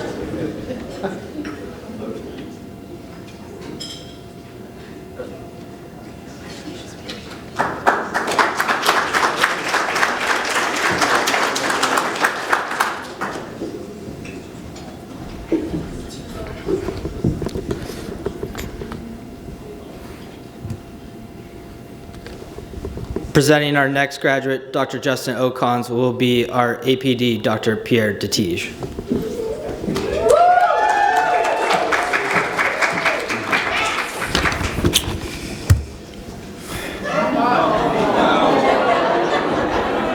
So this evening, I have the pleasure to introduce Justin Ocons. Justin grew up in North Carolina, and he is a child of Nigerian parents. And if you know anything about the culture, you know that Nigerian parents don't play. His father was a doctor, and the inspiration for him to go into medicine from an early age. He would enjoy going to the hospital to round with his father and started to ask for toy medical kits at a young age. His mom, who I spoke to, he personally described her as his queen. And oh yeah, Justin is a mama's boy. And I would know. Even though she wouldn't say it, I know she probably still thinks of him as her little baby or her cuddle bear, but she would never say that about him. She says that she taught him to always be respectful and humble. They raised him not to complain, not to talk back, that he helped out with his younger siblings, and he always did his chores. She told me that when he was in high school, his friends would tease him because he had a 9 p.m. curfew. And his answer to them was, I have African parents, and he would be home on time. Often as time passes, parents kind of tend to forget the trouble that their children cause and only remember the good things. But I believe her description of Justin. Anyone who knows him sees those values that his parents instilled in him even now. God bless you. Justin has been what every program needs. No problem, hardworking, intelligent resident.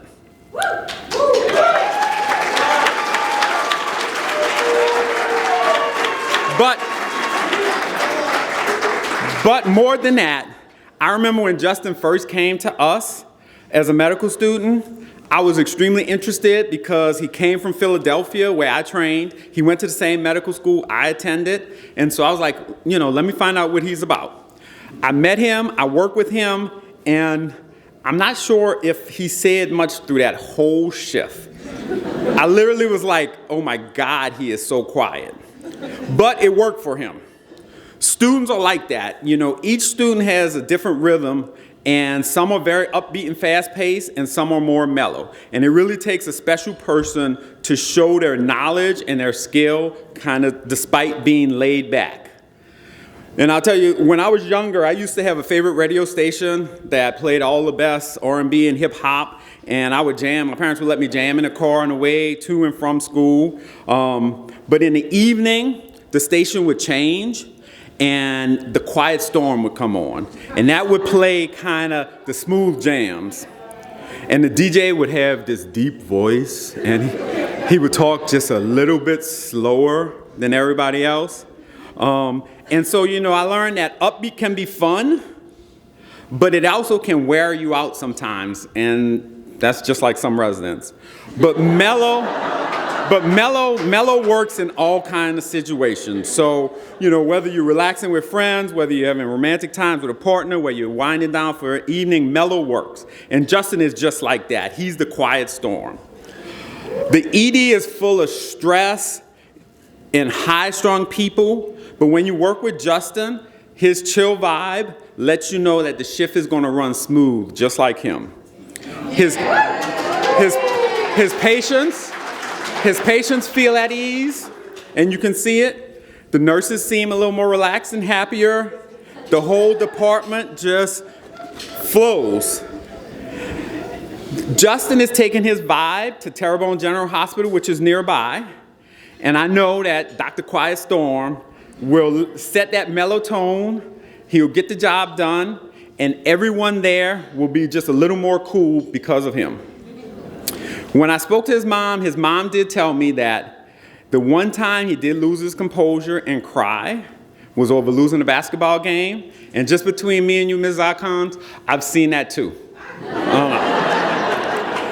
I've enjoyed working with you, Justin, playing ball with you, the talks we've had, and especially watching you develop into the physician and the leader that you are. And I really look forward to seeing the impact you're going to have going forward. So congratulations, and for everyone, welcome Justin O'Cons.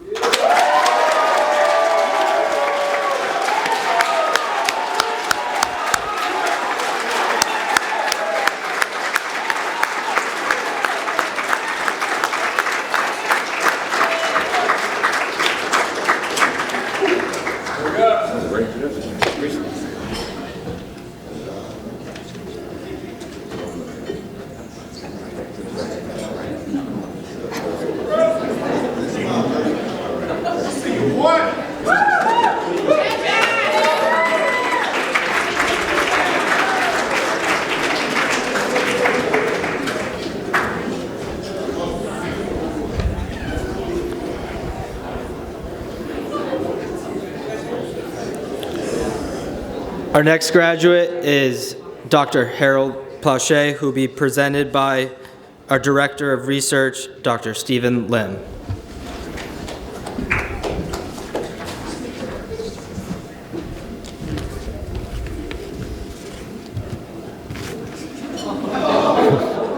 So good evening.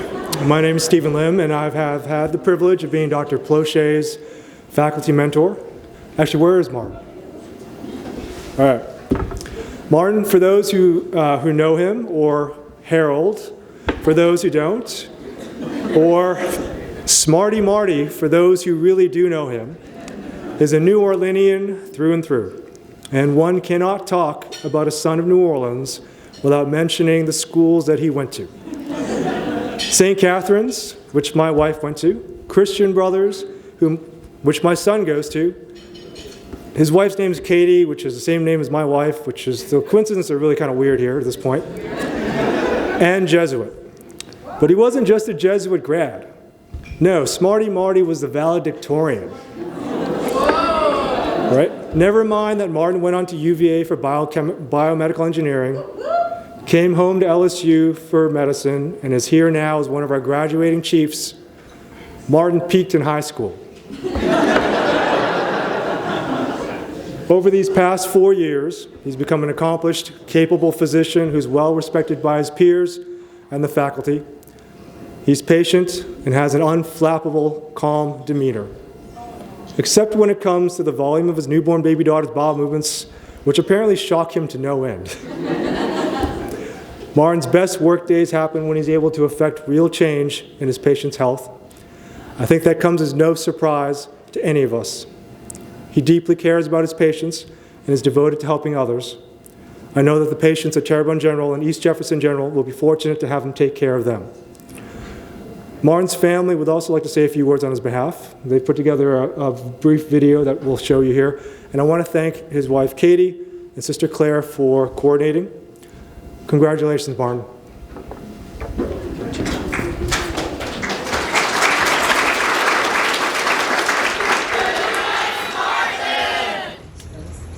Congratulations, Martin. We're proud of you.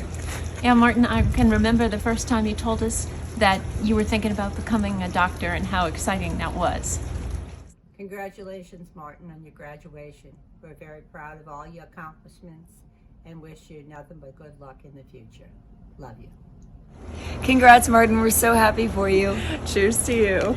We're so proud of you for the long journey that you've been on through all your training. We love you and we're so proud of you, and I wish we could be there at graduation. We're thrilled about your graduation, and we also know we're going to need a doctor in the family. All the best to you in the future. You're going to be a great doctor. Everybody's going to be lucky to have you in their camp. Well done. Congratulations, Martin. Your community is lucky to have you as their doctor. Congrats, Martin. We'll see you soon. 12 years ago, when you told me you wanted to be a doctor, I thought you were just using it as a pickup line. Here we are 12 years of dedicated study later, and I really couldn't be more proud to call you my better half. Congratulations, hon. It's been a hell of a ride. Olivia told me she has something she wants to say.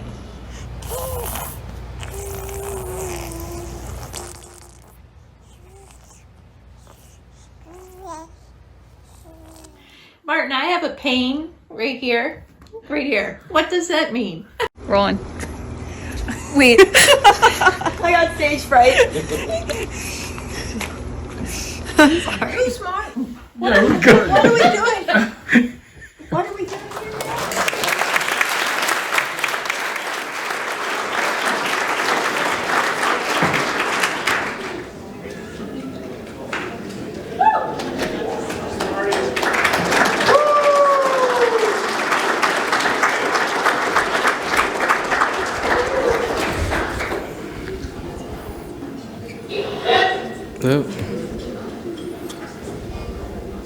Now for our next presentation will be our graduate, Dr. Mark Philip Sy, who will be presented by our Director of Emergency Infectious Disease, Dr. Ellen Slavin.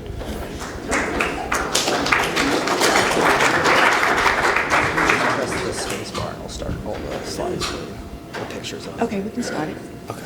And it's going to run. It'll run behind you. Okay. Good evening, and congratulations, graduates. I'm honored to be speaking on behalf of Dr. Mark Sy. 4 years ago, when I first met Mark, I thought he was a little bit different, right? Did anybody else feel like that? You see, when the interns start out their first job as an official MD, they're pretty much terrified, but not Mark. Mark, he was cool, he was confident, and he was eager to see new patients. And what I learned is that Mark had previously done an internship in OBGYN, and it was during that intern year that he determined his passion and his talents better suited him for a career in emergency medicine. So he switched. His dedication was so complete that he agreed to repeat his intern year just so he could train with us in emergency medicine. It was remarkable. But let me tell you how glad we are that he did. Mark has been an exemplary emergency medicine physician. He's a hard worker. He shows up early to every shift. He's smart and he's studious. He's always been quick to find the sickest patient in the room and take care of that person first. And he's just all around got a general really great attitude. One day, Mark and I were working the acute resuscitation pod, and we were getting slammed. There were so many critical ill and patients rolling in that we had to split up. And it took a while, but after a time, we caught up, and Mark and I met in the hallway, and we both took a deep breath, and I said, "Mark, are you okay?" He had the biggest grin on his face. He loved every minute of it. And he had done a wonderful job taking care of all these critical patients. Mark's always been a pleasure to work with. You know, Mark's not only an exceptional learner, as you know, or you've learned tonight, he's also been the master of ultrasound. And he takes so much time helping to teach his skills to anybody and everybody who's around. He'll teach the nurses, he'll teach the medical student, his fellow residents, and he even teaches a lot of the faculty. You know, Mark is so good at ultrasound. I've heard it said that he has his own machine at home and he practices on his friends. I don't know if that's true, Mark. That might not be true. But what I do know about him is that he has phenomenal ultrasound skills, and he pretty much ultrasounds all his patients, and thoroughly. Generally, right at the very first evaluation of his patient, he'll have his ultrasound ready and he starts scanning. I heard him one time, he was in with the patient, and the patient said, "Doctor, I have this terrible pain in my head." And Mark said, "Please, sir, please, just quit talking. I'm scanning your spleen."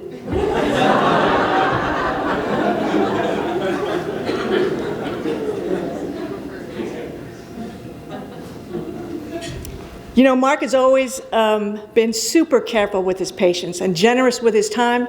He carefully assesses them and reassesses them and explains everything to them. He really has a great bedside manner. One time he was taking care of a patient. She was an older lady. She was a Middle Eastern lady and didn't speak a lot of English. But he took good care of her, and he was getting her prepared for discharge. And the lady called me back into the room. And she said, "Can you please tell me if that handsome young doctor's married?" And I said, "Well, you know, I didn't really know how to answer it. She was a lot older." So I kind of just, well, I was just stunned. And then thankfully she let me off the hook, and she said, "I have a lovely single daughter at home, and he would be perfect for her." And she got it. She knew. Mark's super special. So outside of medicine, Mark finds time for several activities and interests. He was born snow skiing in upstate New York and has been an avid alpine skier all his life. Although today his favorite slopes are in the Swiss Alps. He's multilingual. He also speaks French and Arabic. And he is a scholar of the classics with a particular interest in Latin and ancient Greek languages. Look, you guys, Mark is just the perfect all-around guy. He's smart, he's funny, he's talented, and I mean, well, just look at his hair. It's perfect. It's always perfect. Just like Mark. All right, Mark, best of luck to you in your future adventures at Thibodeau and beyond. I foresee a great future ahead.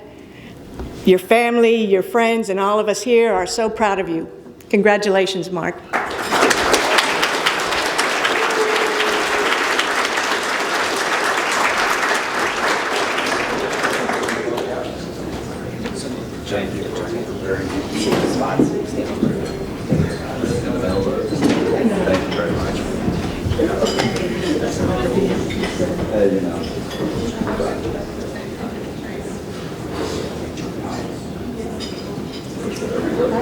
I'm not excited, just stay straight ahead. Okay, straight ahead. Thank you, sir. Appreciate it.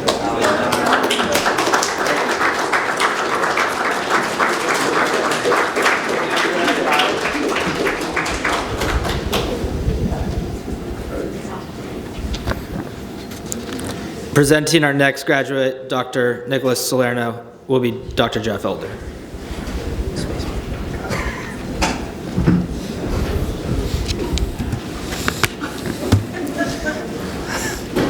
Good evening. Tonight I'm proud to introduce Dr. Nick Salerno. As his faculty advisor, again, I've had a great 4 years with him, although we met in a bit of an unorthodox way. 4 years ago, my kids were about 6 and 3 years old at the time. We're in the backyard playing on a new little jungle gym that I'd set up. And as the super dad that I am, I decided I was going to leave them outside and go inside and do something else. And so while I was there, my son ran into the kitchen and said, "Hey, Dad, Catherine just fell and she's crying." But he was quick to assure me, though, however, that there was a very nice man in the backyard who said that your dad is my boss and that everything's okay. So that struck me as odd because there wasn't supposed to be anybody else back there with the kids. So I went out there not really knowing what to expect. And, only to meet Nick for the first time, looking over the fence, calming down my little girl, looking like that guy Wilson from the Home Improvement TV show in the 90s. You could just see his, top of his face. And so he quickly introduced himself as one of the new emergency medicine interns, not just some creepy guy looking over the fence. And he did a great job of letting my kid know that he would be okay after the fall, and sure enough, she was fine. After that introduction, I was able to get to know Nick as a resident, as a friend, and as a neighbor, all while sharing that backyard fence. We've also shared an interesting neighbor who was nice enough to gift Nick a turtle for his son, and I'll let Nick tell you about how that worked out for the whole family. While at LSU, Nick has worked hard to become a skilled emergency physician while also juggling a growing family. Nothing's easy about residency, the long shifts, the abnormal hours, the time away from family, and even through all this, Nick has continued to take time to be with his family to achieve that often mystical work-life balance. As a clinician, Nick has something that is difficult to teach, real insight. Insight to second-guess yourself at times, asking, what am I missing, while also not allowing you to slow down what you're doing while working in the emergency department. He's asked the right questions while being confident in his decision-making and has continued to grow in his emergency physician. In addition to his residency and family obligations, Nick desired to be involved with emergency medicine leadership and has served on the board of directors of EMRA, the Emergency Medicine Resident Association, including as their director of technology. This was not a minor commitment in time. He's traveled the country for the past few years attending leadership meetings and unfortunately Zoom calls thanks to 2020. And through his efforts, EMRA was able to build a new application and reference platform, Mobile EM, to help other emergency medicine residents and physicians with information referenced right there at their fingertips. And this is just some of what he's accomplished over the past few years while he's been with us. Now we're lucky that Nick will remain here in the community, working at a local hospital, St. Tammany on the North Shore, and I'm sure continuing to be a leader in emergency medicine. And so tonight, it's with great pleasure that I introduce Dr. Nick Salerno as a graduate of the LSU Emergency Medicine Residency Program.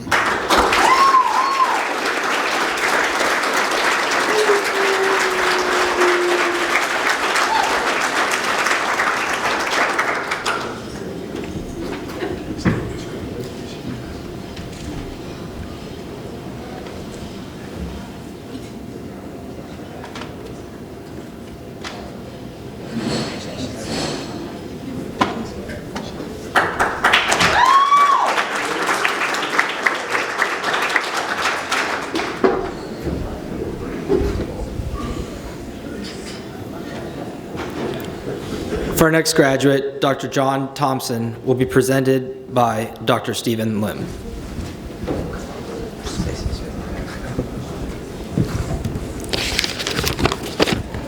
All right, good evening again, everybody. Where's John? John Molly? All right, so I'm fortunate tonight, again, to have the privilege of presenting Dr. Thompson, and I've been his faculty mentor. John is originally from Joliet, Illinois. He stayed in-state at Loyola for undergrad and medical school.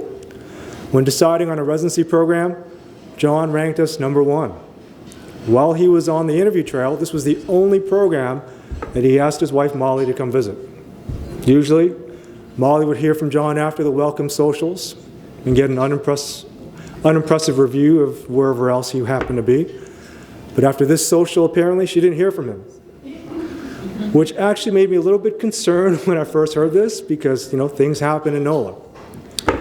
When she did hear from him the next day, all he said was, "I had beer and chicken," which is as good a reason as any, I suppose, to make a career-defining decision. John is one of the most solid, capable graduates that I've ever met. He has a natural, personable, bedside manner with his patients, something that is harder to achieve than one would think. He's a capable team leader, effective teacher, and the kind of practice partner that I would want to work next to.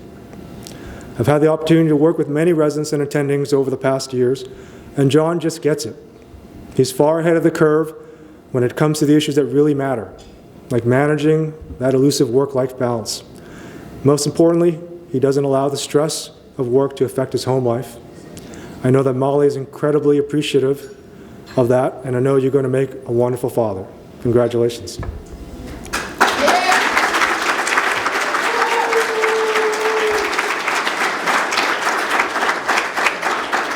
So John will be moving back to Juliet to join a private group at Morris Hospital. He's buying his mom's house and will be managing the family's real estate holdings alongside his responsibilities of being a new dad. John's my go-to guy when it comes to advice on real estate, so I will be disappointed if you're still doing this in 20 years. Congratulations, John.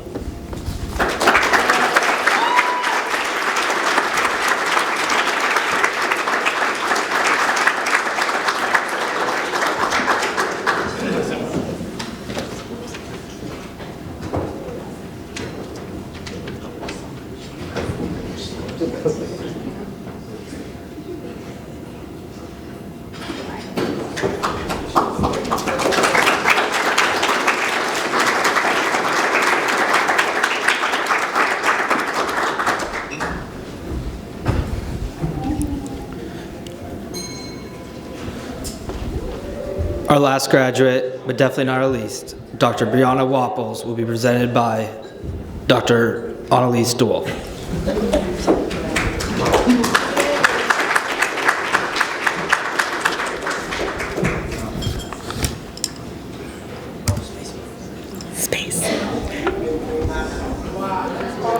Dr. Brianna Wapples Mwangi is a star.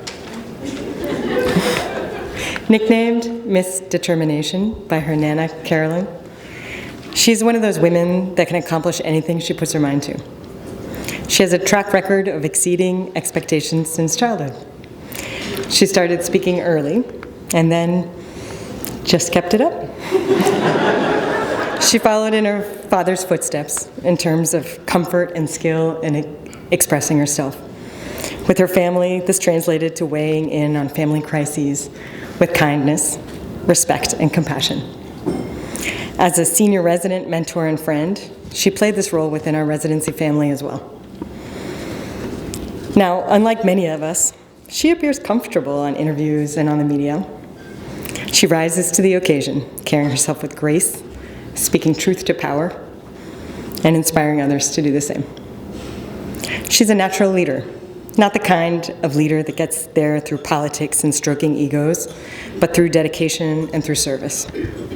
Coming from a lineage of missionaries, she started serving others early in her church, through Girl Scouts, working on voter registration even as a kid. This work continued. She won awards for her public health community outreach.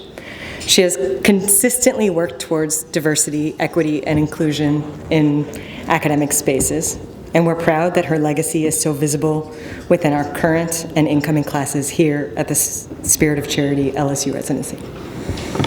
She's represented us in professional organizations such as AAM and EMRA. She became the social emergency medicine chief for our program, helping teach how social circumstances surrounding our community impacts health and how we can fight inequity. She's continued her work improving voter access. Brianna has made a ton of personal sacrifices to lead our program through the challenges of the COVID-19 pandemic. As chief resident, she focused on resident wellness and held this motley and angsty crew together through very difficult circumstances. The thing everyone here doesn't know about Brianna is that when crises came up during her tenure here, Brianna was handling it. When her friend and co-resident had to rush to the hospital with preeclampsia and have a premature delivery, Brianna drove her. When last year's graduation ceremony had to be held online, the seniors were disappointed. They were frustrated, which was especially sad because they had worked so hard during our first wave of the COVID-19 pandemic. Brianna saved graduation, making sure the graduates received the recognition and the classy send-off they deserved. Several other crises are not appropriate for mentioning in this setting, but rest assured, Brianna had it handled with her usual kindness, compassion, and grace. Brianna's an amazing physician. Perhaps it was the time she spent at the side of her mother who was working as a nurse. Maybe it was her family legacy of healthcare and service.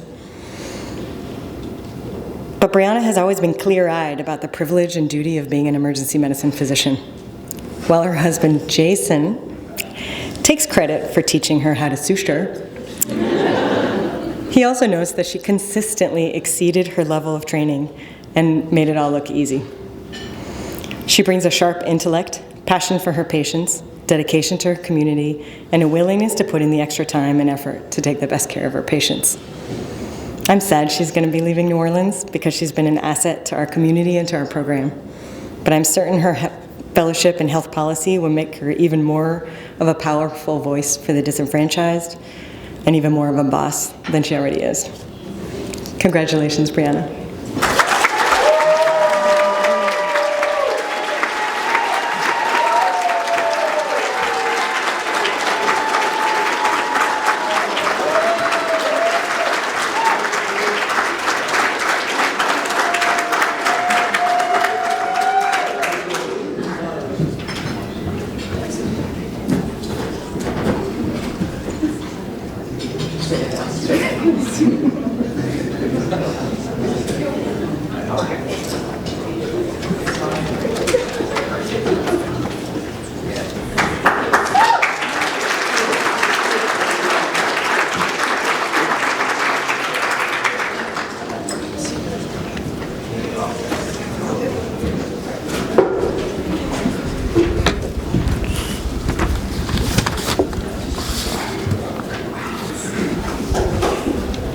Thank you, everyone, for joining us tonight. I want to thank a couple special people who really made this event happen, and that is our dinner committee, which includes our Dr. Elizabeth Clement, Kathy, of course, and Chanel, who really have done a lot of work to make all this event happen.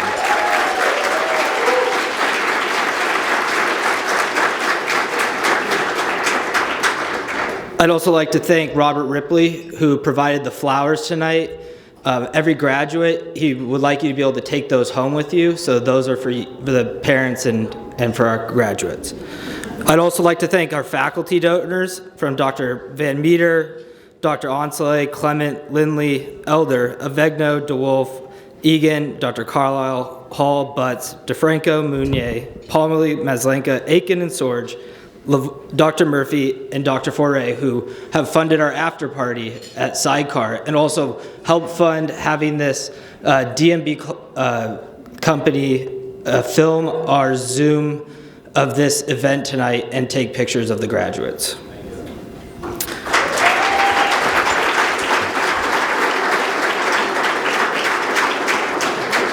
And here's a final video recognizing our graduates.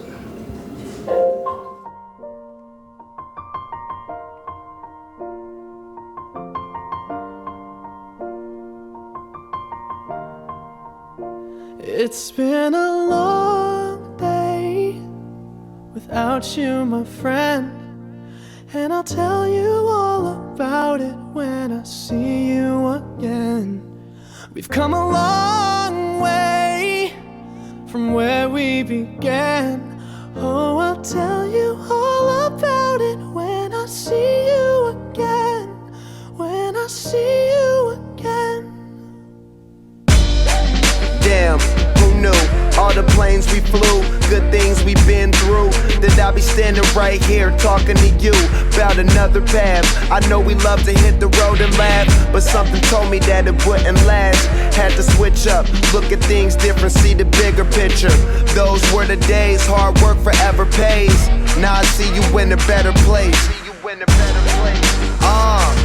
How can we not talk about family when family's all that we got? Everything I went through, you were standing there by my side, and now you gon' be with me for the last ride. It's been a long day without you, my friend, and I'll tell you all about it when I see you again. We've come a long way, from where we began. You know we started. Oh, I'll tell you all about it when I see you again. Let me tell you. When I see you again.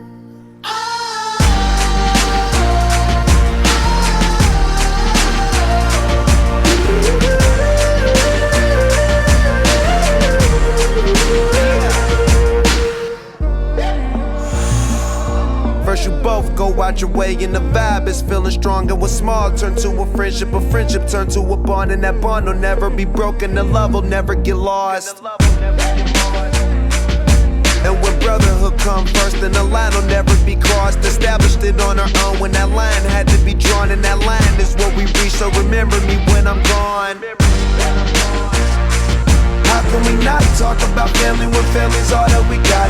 Everything I went through, you were standing there by my side, and now you gon' be with me for the last ride. Let the light guide your way. Yeah. Hold every memory as you go, and every road you take will always lead you home. Oh, it's been a long day without you, my friend, and I'll tell you all about it when I see you again. We've come a long way from where we began. Oh, I'll tell you all about it when I see you again. When I see you again.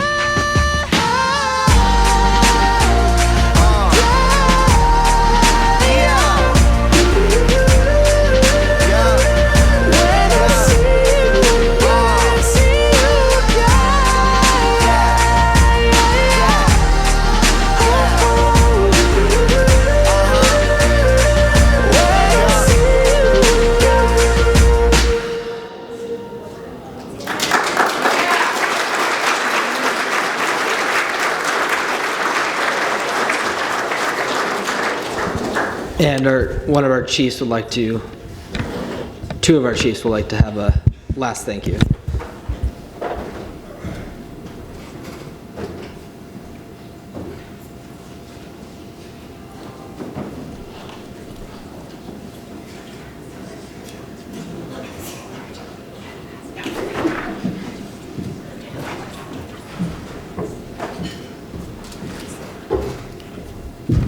Good evening, everybody. I'm Brianna Wavels-Monge. This is Mary Cat Keith, and we are two of the graduating members of class of 2021.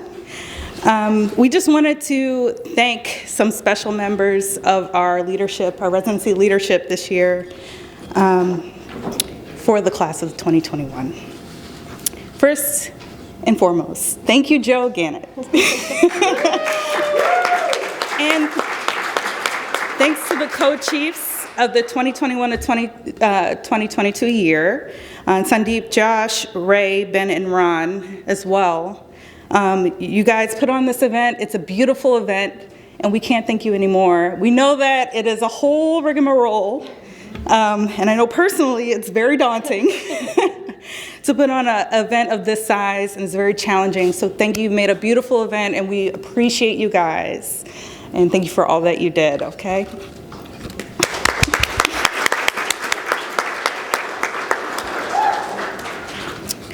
I want to thank Miss Kathy Whittington Flott.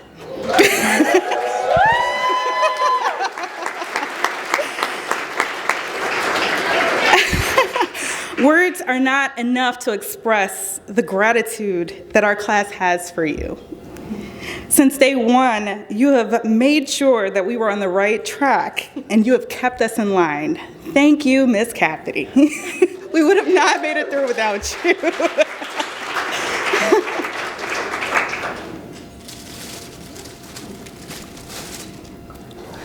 Mm-hmm.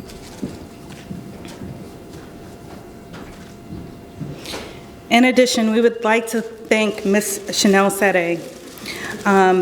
We want to thank her so much for all that she does behind the scenes to keep us going, and we really appreciate her. I didn't see her earlier. She may not be here, but thank you so much.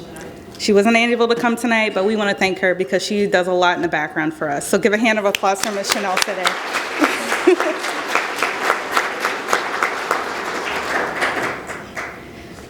So next we want to thank Dr. Carlisle. We also want to thank our APDs, Dr. Clement, Dr. Sorge, Dr. DeTige, and Dr. DeWolf.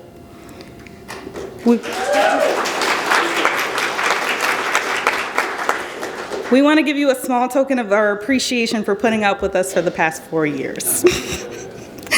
We appreciate the in-depth work that you guys have put in towards our education and making us strong clinicians, and we will forever remember you for your efforts. Thank you so much. We appreciate you guys, truly. We have some stuff for you.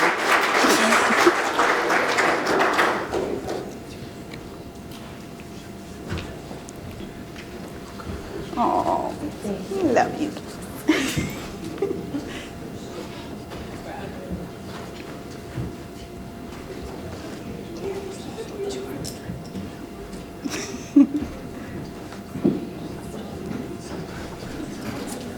Oh, love you guys.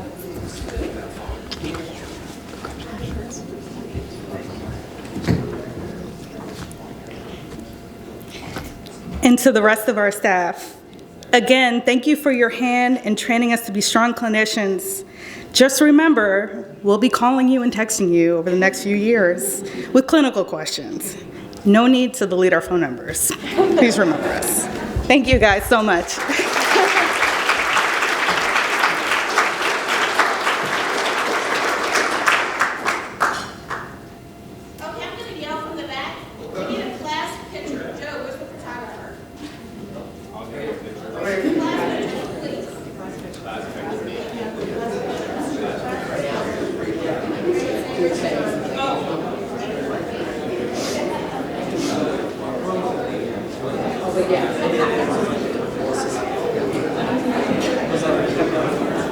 Before we get into class pictures and everything, I just want to make a couple of closing remarks. I would say thank you all so much. It is such a privilege to be here with you in this space together again, and being one of the first groups of people that I think that I have been with, and I want to thank you for sharing your time with us.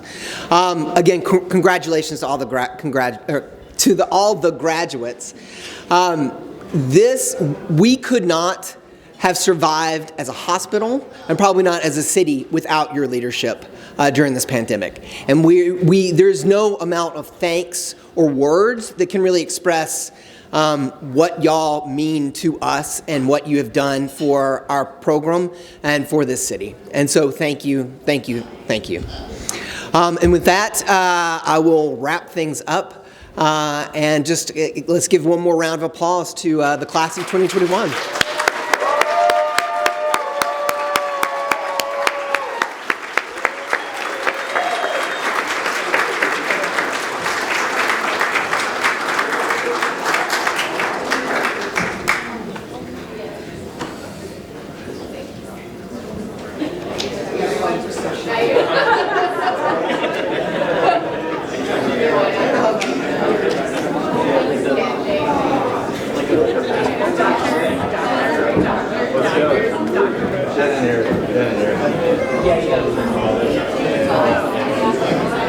Commanders and they kept calling me doctor. I'm like, this is terrible. Wait, guys, is there any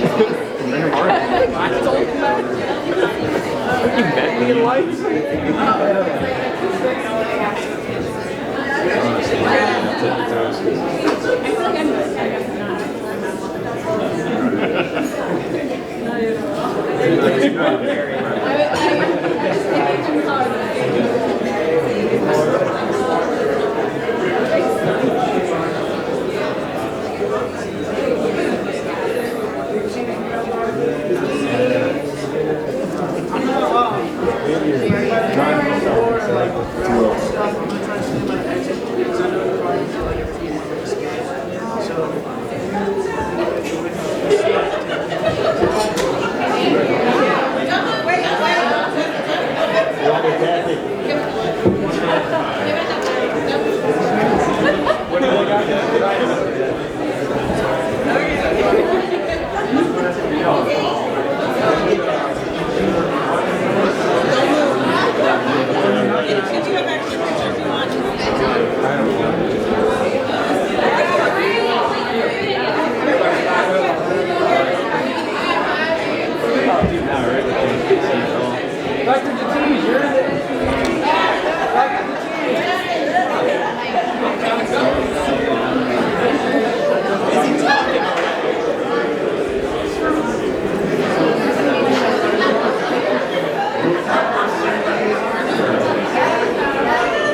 getting in dry.